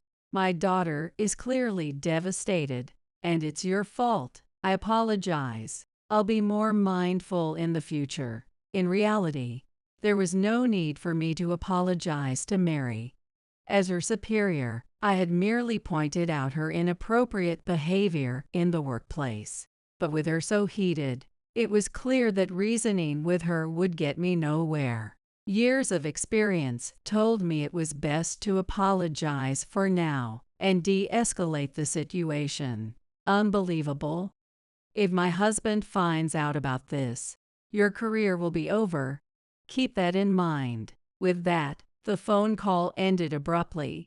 It was unclear when Elizabeth would return to work. However, something she had said kept nagging at me. I had served as the head of our Tokyo branch, with a solid career behind me. Why would my life be over?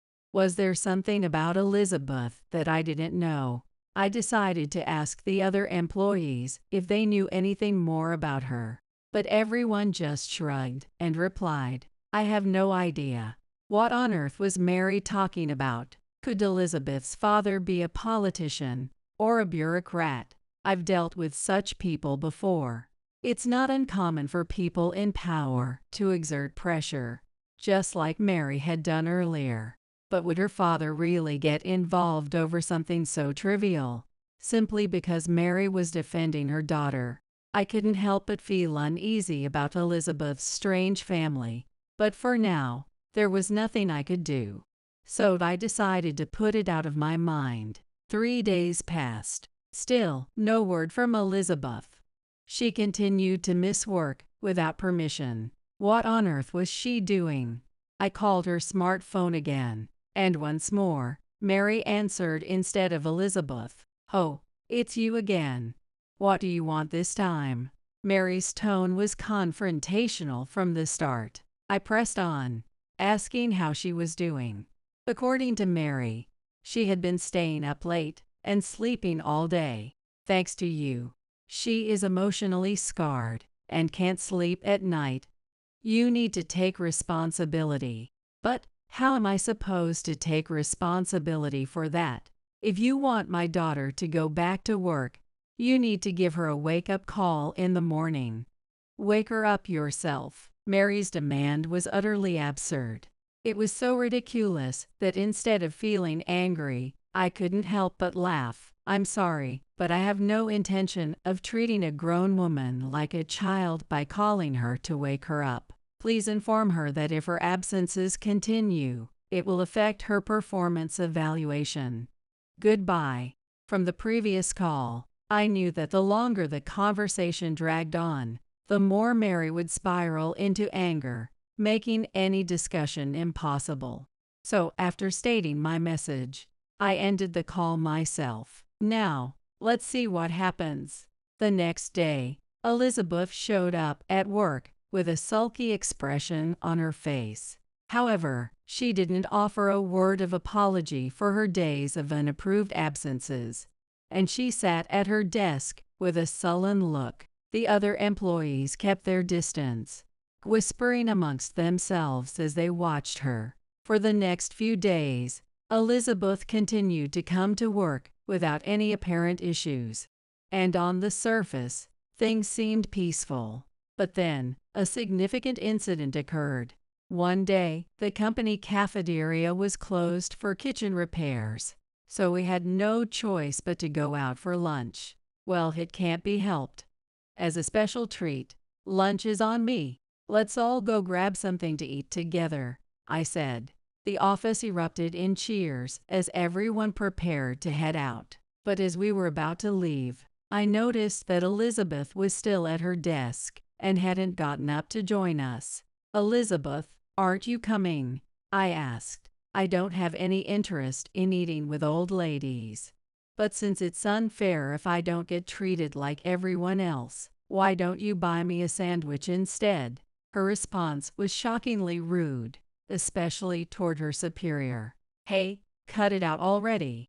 Stephen, one of my subordinates, who had been listening to the conversation, confronted Elizabeth, but she glared back at him and retorted without backing down. What? My dad's a board member at this company. I'll get the old lady and everyone else here fired. With that hysterical outburst, Elizabeth stormed out of the office. Her dad's a company director. Immediately, laughter erupted throughout the office. Elizabeth's claim was so absurd that no one took her seriously. The story quickly spread to other departments, and soon, Elizabeth became a laughingstock, known for being a compulsive liar. It was no surprise that no one believed her. Her last name was Whitaker, an unusual name, but everyone knew there wasn't anyone by that name on the company's board of directors. What bothered me, though, was that Elizabeth didn't seem like she was lying. She seemed serious. Just to be sure, I decided to report the incident to Thomas, the company CEO. Thomas, the current CEO, had once been my subordinate, and even now, he still held a great deal of respect for me. I relayed Elizabeth's claim to him and asked if there was anyone on the board named Whitaker. But Thomas shook his head. No, we don't have any board members named Whitaker. She must be mistaken. I see. But do you remember if there was someone by that name in the past? Maybe Elizabeth's father wasn't a current director, but someone who had been with the company before. Thomas furrowed his brow, considering my words. At least since I joined the company, there's never been a director by that name. Wait a second. Suddenly, something seemed to click for Thomas. Is there something you recall? What Thomas said next shocked me. He did indeed remember someone named Whitaker, but that person wasn't a board member. He had been a janitor. Elizabeth's father, Nicholas Whitaker, had worked as a janitor at our company about 10 years ago. There was no story about him being promoted to the board. And Thomas told me that Whitaker had left the company several years ago. I remember now. The head of HR back then went to high school with Whitaker. Apparently, Whitaker had been laid off from his previous job, and when he begged for work, the HR head brought him on as a janitor. It seemed that Whitaker's connection to the HR director also played a role in Elizabeth getting hired at the company. After struggling to find a job after graduating from college, Elizabeth had been given a position here as a favor to her father, who had once again begged the HR director to help. The HR director had since retired, so the only person who could explain this situation was Nicholas Whitaker himself. I decided to call both Elizabeth and her father to the company for a meeting to get to the bottom of the story. I deeply apologize. My daughter has caused so much trouble. As soon as Nicholas Whitaker, Elizabeth's father, entered the room, he began apologizing profusely. Elizabeth looked confused by his behavior. Dad, what are you doing? You were a former executive at this company, weren't you? That's a lie. Nicholas, his face pale, began to confess the lies he had been telling for years. He admitted that he had kept his job as a janitor a secret from his family and had lied, claiming he was an executive. 10 years ago, when he was hired as a janitor, he had told his wife and daughter, "I've been recruited by a major corporation." As time went on, when his work earned him access to the executive suite for cleaning duties, "I've been promoted to the board. I'm now a director." He added to the lie. Nicholas had always gone to work in a suit, changing into his janitor's uniform in the locker room. Then, after finishing his job, he would change back into his suit before returning home, so his family never suspected the truth. This can't be real. So Dad wasn't an executive, but a lowly janitor. Realizing she had been deceived by her father for years, Elizabeth screamed, "This is a lie! A lie!" She clutched her head and started to scream in frustration. "What do you mean, lowly? Sure, lying was wrong. But the fact that he contributed to this company for years is the truth. Who cares? Having a janitor for a dad is nothing to be proud of. How embarrassing." "Stop it. You shouldn't speak ill of your father." "Shut up, old hag. You're a liar too. You're the worst." Elizabeth began hurling insults at her father, ignoring me and Thomas as we tried to calm her down. "Enough. Do you have any idea how much your father did for you? How many people he begged to help you?" Thomas shouted at her, who had been screaming at her father in tears. After graduating from university, Elizabeth had spent years struggling as a failed YouTuber. Worried about her future, Nicholas had begged the then HR director to get Elizabeth hired at the company. "Mind your own business. I don't need a dad like him anymore." Ignoring everything, Elizabeth declared she was cutting ties with her father and stormed out of the room. "This is all because of the lies I told. I truly apologize for everything." Left behind, Nicholas bowed deeply to Thomas and me, clearly filled with regret. The next day, as expected, Elizabeth didn't show up for work again, without any notice. Considering what had happened the day before, it wasn't surprising, but I couldn't let her disruptive behavior continue any longer. If her unexcused absences persisted, I planned to talk to her about the possibility of termination. However, no matter how many times I called her, she never answered. It seemed that as soon as Mary found out that she had been deceived by her husband, she returned to her parents' home.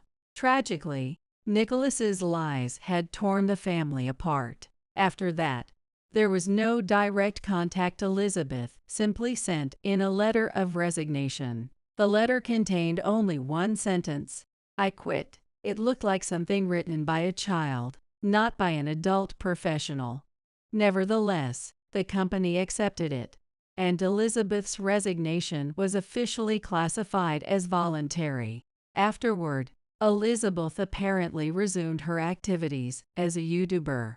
She tried to increase her views by spreading lies that she had been unfairly dismissed from the company. However, her audience never grew, and she couldn't generate any income, leaving her in the same situation as being unemployed. The men she had bragged about dating also abandoned her as soon as they found out she wasn't the daughter of a company executive. Elizabeth had truly believed that she had kept these men interested through her own charm, but in reality, they had been attracted to her only because they thought her father was a company director, hoping to benefit financially. With no income from her videos and struggling to make ends meet, her eventually resorted to waiting outside the company, trying to catch Thomas. "Please, I've changed. I'll work hard. Just give me one more chance." But of course, Thomas refused to hear her out and had her turned away at the door. Even then, she didn't give up. When she was rejected, she went to Thomas's house, attempting to have a private discussion with him. "Please, if you hire me back, I'll devote myself to you wholeheartedly. I'll serve you with everything I have," Elizabeth said, trying to lean on Thomas, clearly attempting to seduce him with her youth. However, Thomas immediately stepped back, coldly replying, "Stop insulting people. Get out of here immediately, or I'll call the police." Rejected so harshly, Elizabeth turned to leave. Just then, by coincidence, I arrived at Thomas's house for work-related business, and I ran into her. I expected that Elizabeth held a deep grudge against me, and I braced myself for any harm she might try to inflict. But surprisingly, her response was entirely unexpected. "Please, hire me. If I stay unemployed like this, I won't be able to survive." It seemed that after everything, Nicholas had disowned her, and she had been kicked out of the house. Even Mary, who had once been so overprotective, had abandoned her daughter, leaving her with no one to rely on. Elizabeth bowed her head deeply in front of me. I know it's selfish to ask for your help now, but I have no one else I can turn to, Helen. I apologize for all the terrible things I've done. Please, help me. She had tried applying to various companies in an attempt to find work again, but no one would hire her. Since she had voluntarily resigned from our company, the interviewers probably pressed her for details about why she had left. Digging into her past, Elizabeth struggled to answer those questions well, which caused her to fail every interview. Are you really reflecting on your actions? You're not lying, are you? I asked her, pressing her to be sure. Yes, I truly regret everything. It was all my fault.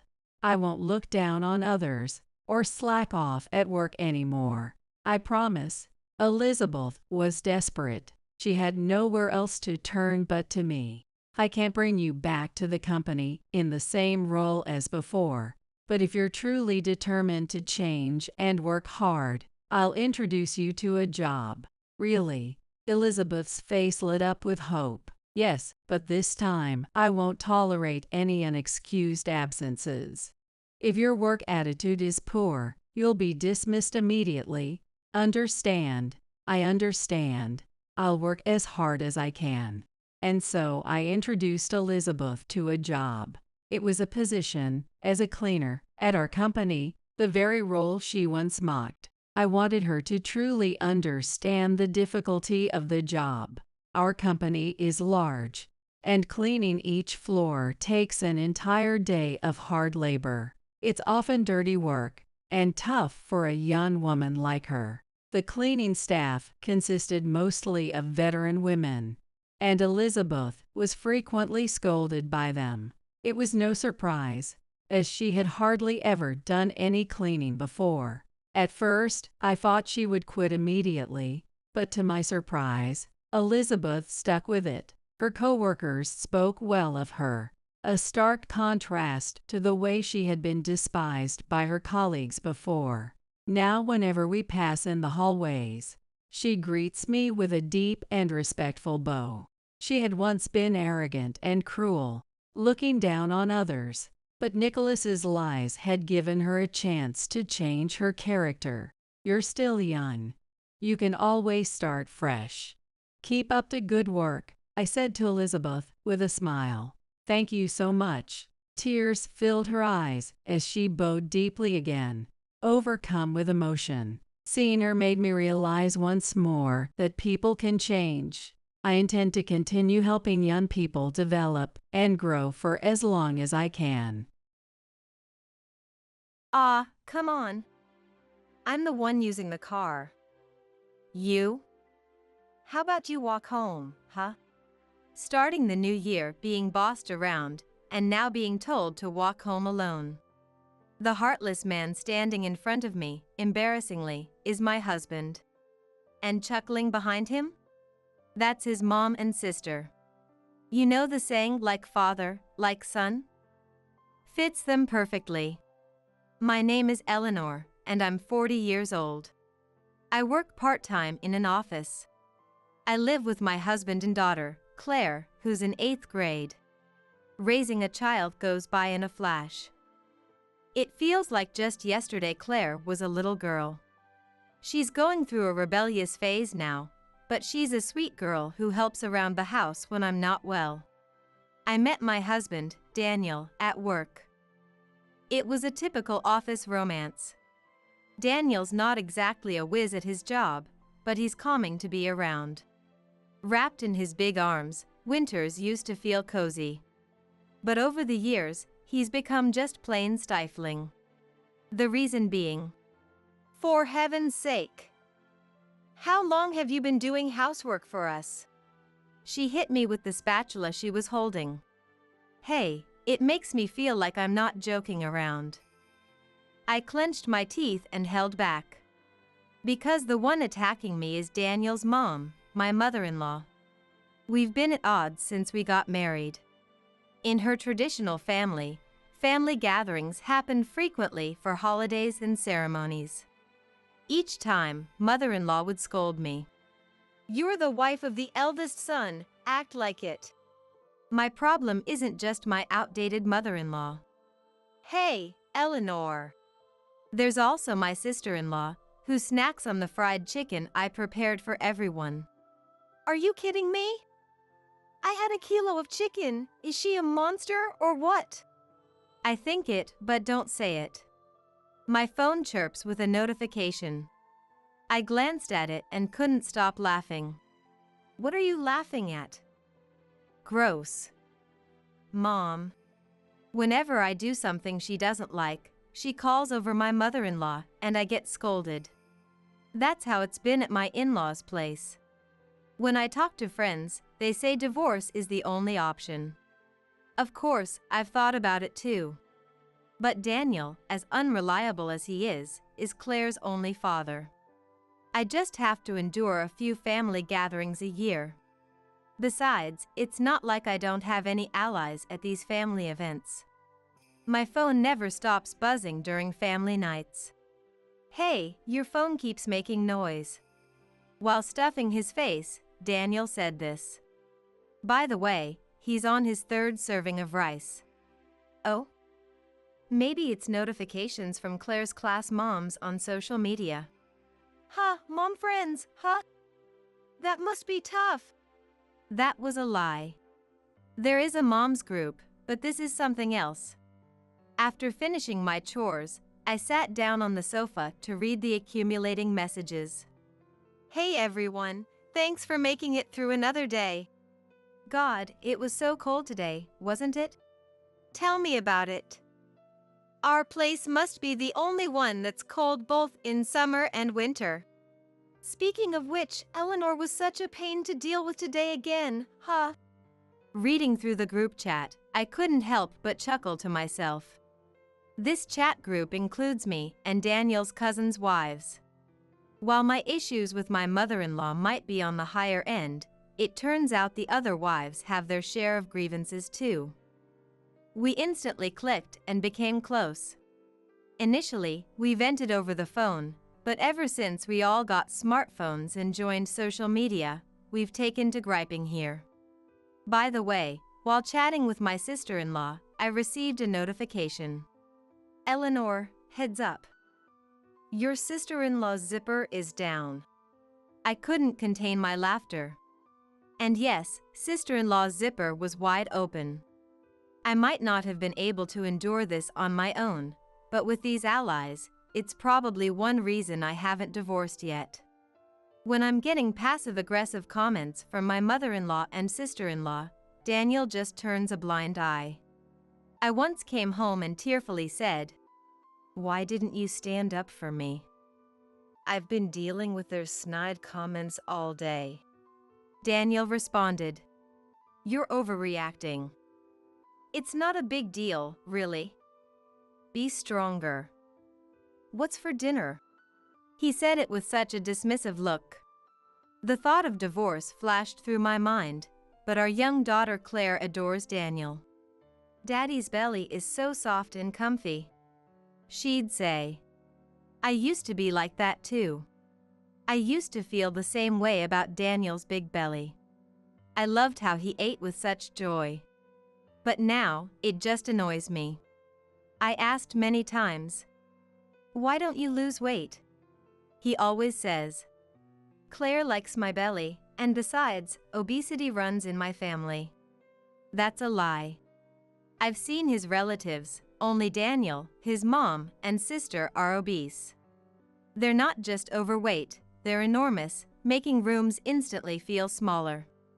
Because of their massive size, the house is always freezing.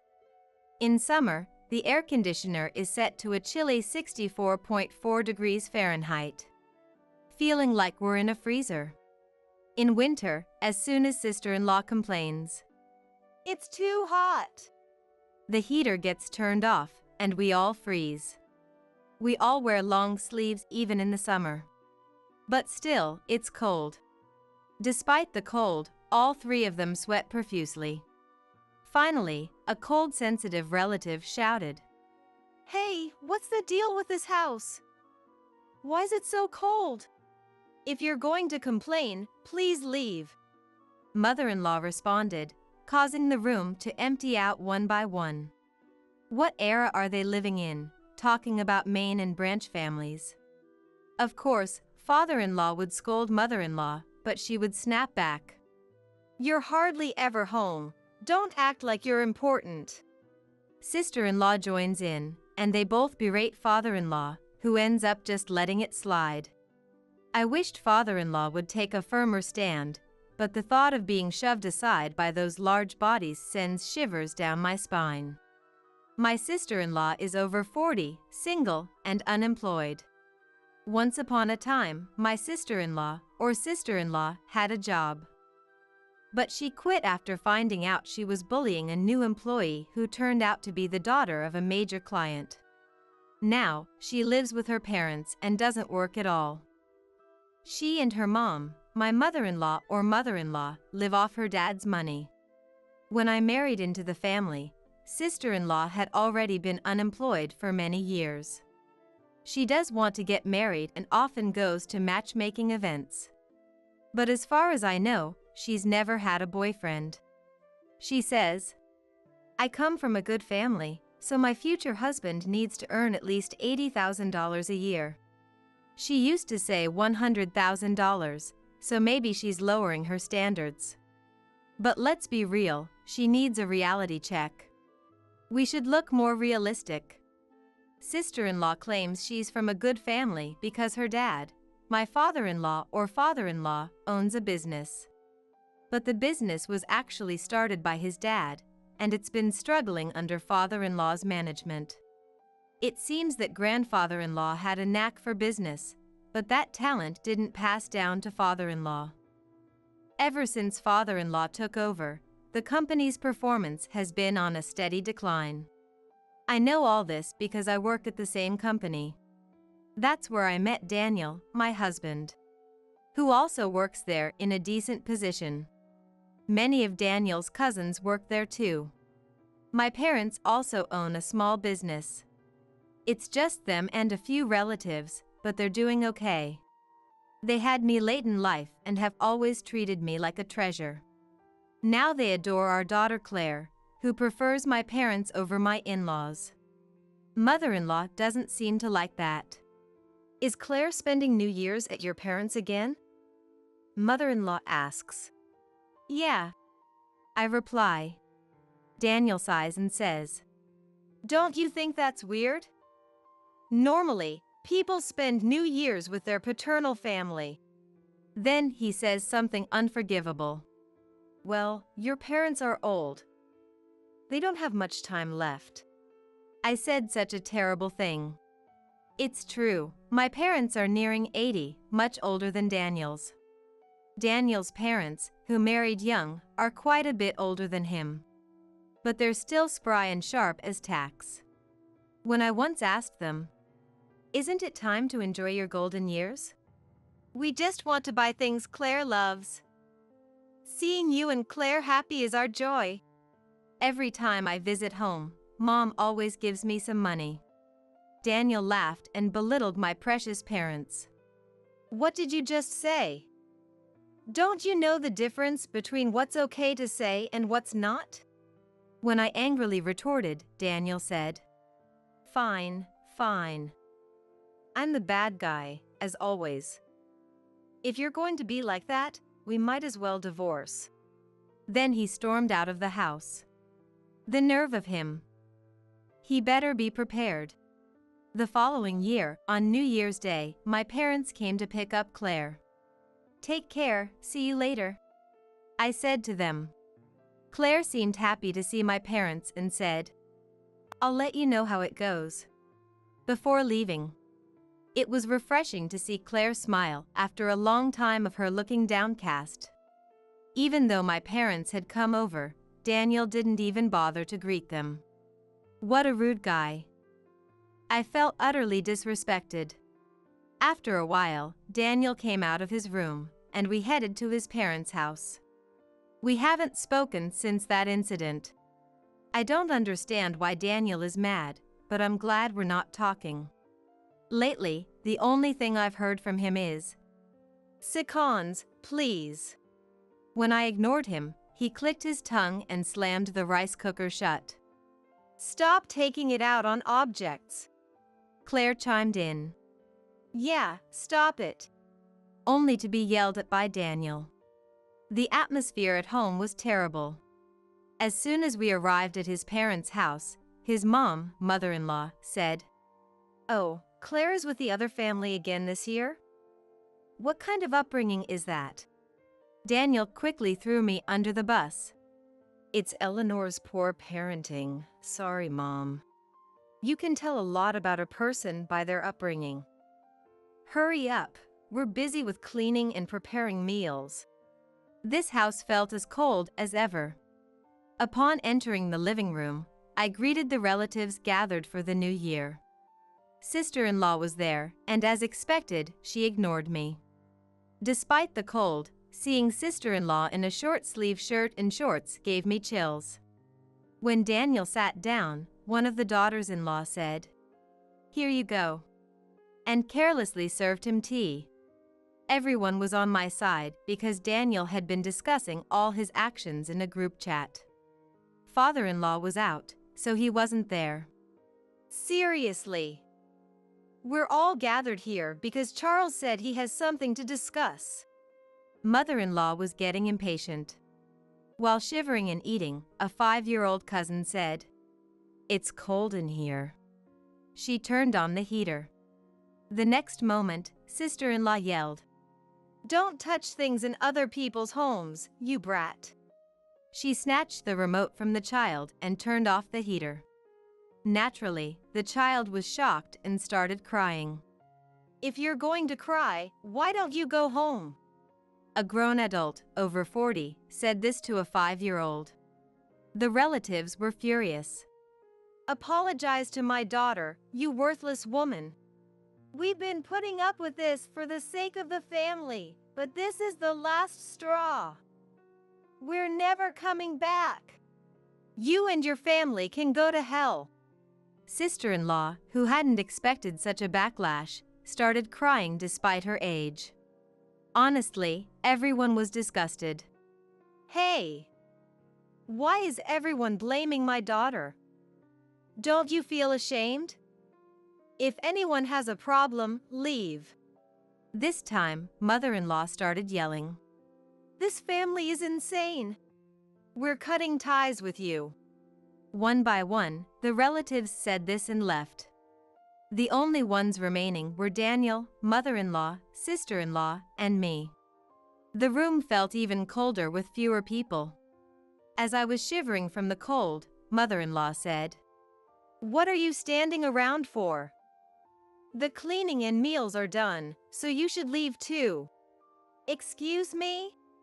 I said, "We're spending time as a family, so you should go." Annoyed, mother-in-law told me to leave, so I was happy to oblige. The moment I picked up my car keys, Daniel said, No, I'm using the car." "You can, walk home?" Daniel was unbelievable. He must be trying to annoy me because he doesn't like my recent behavior. They were all watching me, expecting me to cry, with smug smiles on their faces. "Why don't you guys walk for a change?" "Oh, but with those bodies, that might be impossible. I won't be coming back here either. Goodbye." "What?" I said it with a big smile. Daniel and the others were speechless, their faces turning red. They were always timid around people other than family. I should have done this sooner. I felt lighter, as if I'd grown wings, and even breathing felt easier. As I was about to leave, father-in-law returned with someone. "Oh, Eleanor, where are you going?" "It's unusually quiet here," father-in-law said, and the person with him greeted me. "Eleanor, long time no see." Saying that, he called out to me refreshingly, It was William, my former brother-in-law, who had recently become the company president.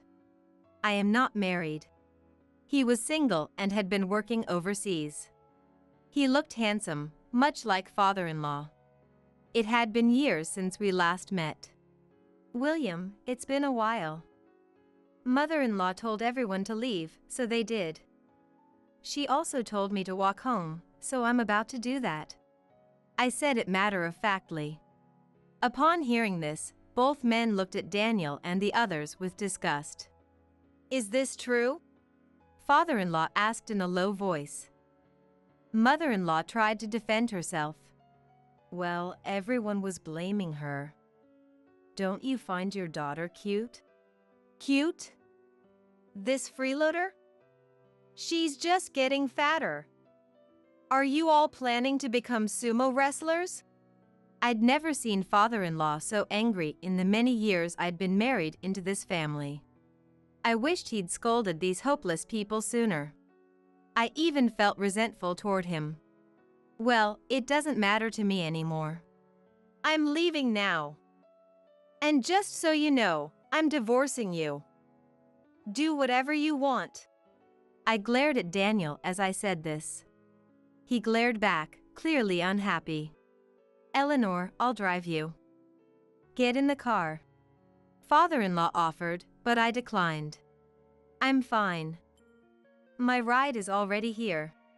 I opened the front door to find my parents and Claire waiting to pick me up. I had decided today to tell Daniel about the divorce, and I had already talked to Claire about it. When I told Claire we were getting a divorce, she hugged me, tears in her eyes, and said, "Really? Living with Dad has been so hard." He hugged me while shedding tears.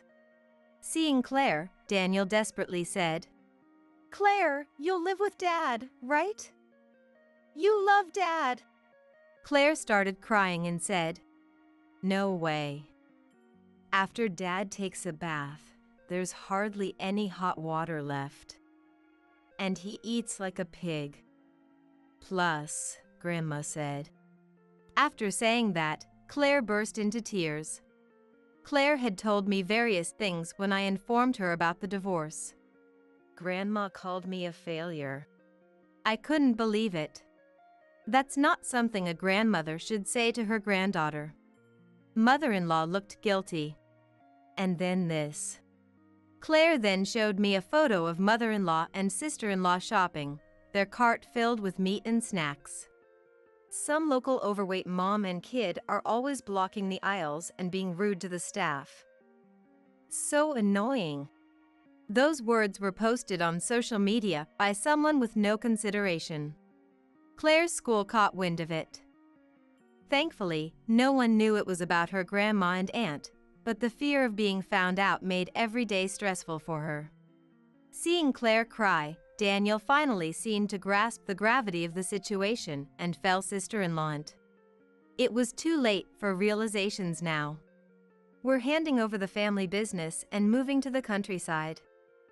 We've always loved gardening, and we're looking forward to enjoying our retirement. Eleanor and Claire are coming with us, so it should be a happy time for all of us. When Dad shared this with the in-laws, "Moving?" Daniel's eyes widened in surprise. Of course, he was surprised. No one had told him anything. When we told our parents we were divorcing, Dad shared this plan with us. They had been thinking of moving back to the countryside where Mom grew up. They had already found a new home, and once they confirmed we were heading to the in-laws, they started moving our stuff. I'm truly sorry. My father-in-law apologized. Considering how Eleanor and Claire feel, we have no intention of forgiving you. Excuse us, Dad said, his eyes cold, and led us to the car. Later, I contacted my father-in-law to resign from my job.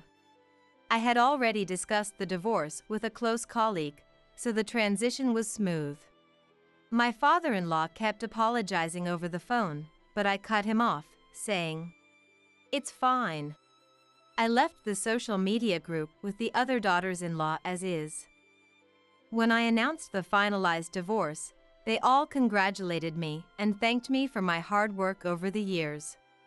Since the incident at the in-laws during New Year's, some had even improved their relationships with their mothers-in-law. I heard that little girl still occasionally cries, remembering what happened, but she's back to her old self and attending preschool.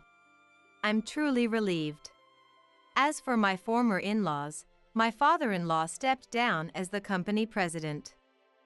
The new president is my former brother-in-law, William. They gathered the family to announce this during New Year's. Daniel protested. I'm the eldest son, you know. But Daniel had been taking liberties at work, leaving early and coming in late, all because he was the boss's son. It was exhausting to keep covering for him. His lackadaisical attitude towards work meant his department's performance was poor. Frustrated both at home and work, my former father-in-law consulted with my former brother-in-law. Turns out, he has some business acumen. The company's performance has been gradually improving. Wait a minute! I never agreed to work! Please use formal language at work, Zoe. I won't go easy on you just because we're family. My former mother-in-law and sister-in-law were told to earn their own living and started working at the company. Daniel was transferred, and all three were assigned to sales. Daniel, who had been so sure he'd be the next president, was demoted to a regular employee. For someone as prideful as him, this must be the ultimate humiliation. Honestly, it serves him right. It seems that he walks a lot every day and works desperately. According to a former relative who happened to see them, all three of them seem to have lost weight. Seems like it's been a good diet for them. Much better than staying cooped up at home. My former mother-in-law and sister-in-law, who used to be so close, are now constantly fighting, probably due to stress from work. I'll never forgive my former in-laws, but they've caused trouble for so many people. They should spend the rest of their lives making amends. As for us, we've moved to the countryside and are living peacefully. Claire, who was initially anxious about going to school, now says, Mom, can I bring a friend home next time? With a smile. I recovered to the point where I could say that with a smile. I was fortunate to find a full-time job quickly, so we're managing. My parents, who live with us, have rented a small plot of land and are busy growing various vegetables. The cucumbers we harvested this summer were delicious. I failed as a mother for not noticing Claire's pain. I intend to keep the lines of communication open with my family, holding the feeling of making amends to Claire in my heart. I plan to say what needs to be said and even have plenty of arguments. As a mother, I'm committed to cherishing my family from now on.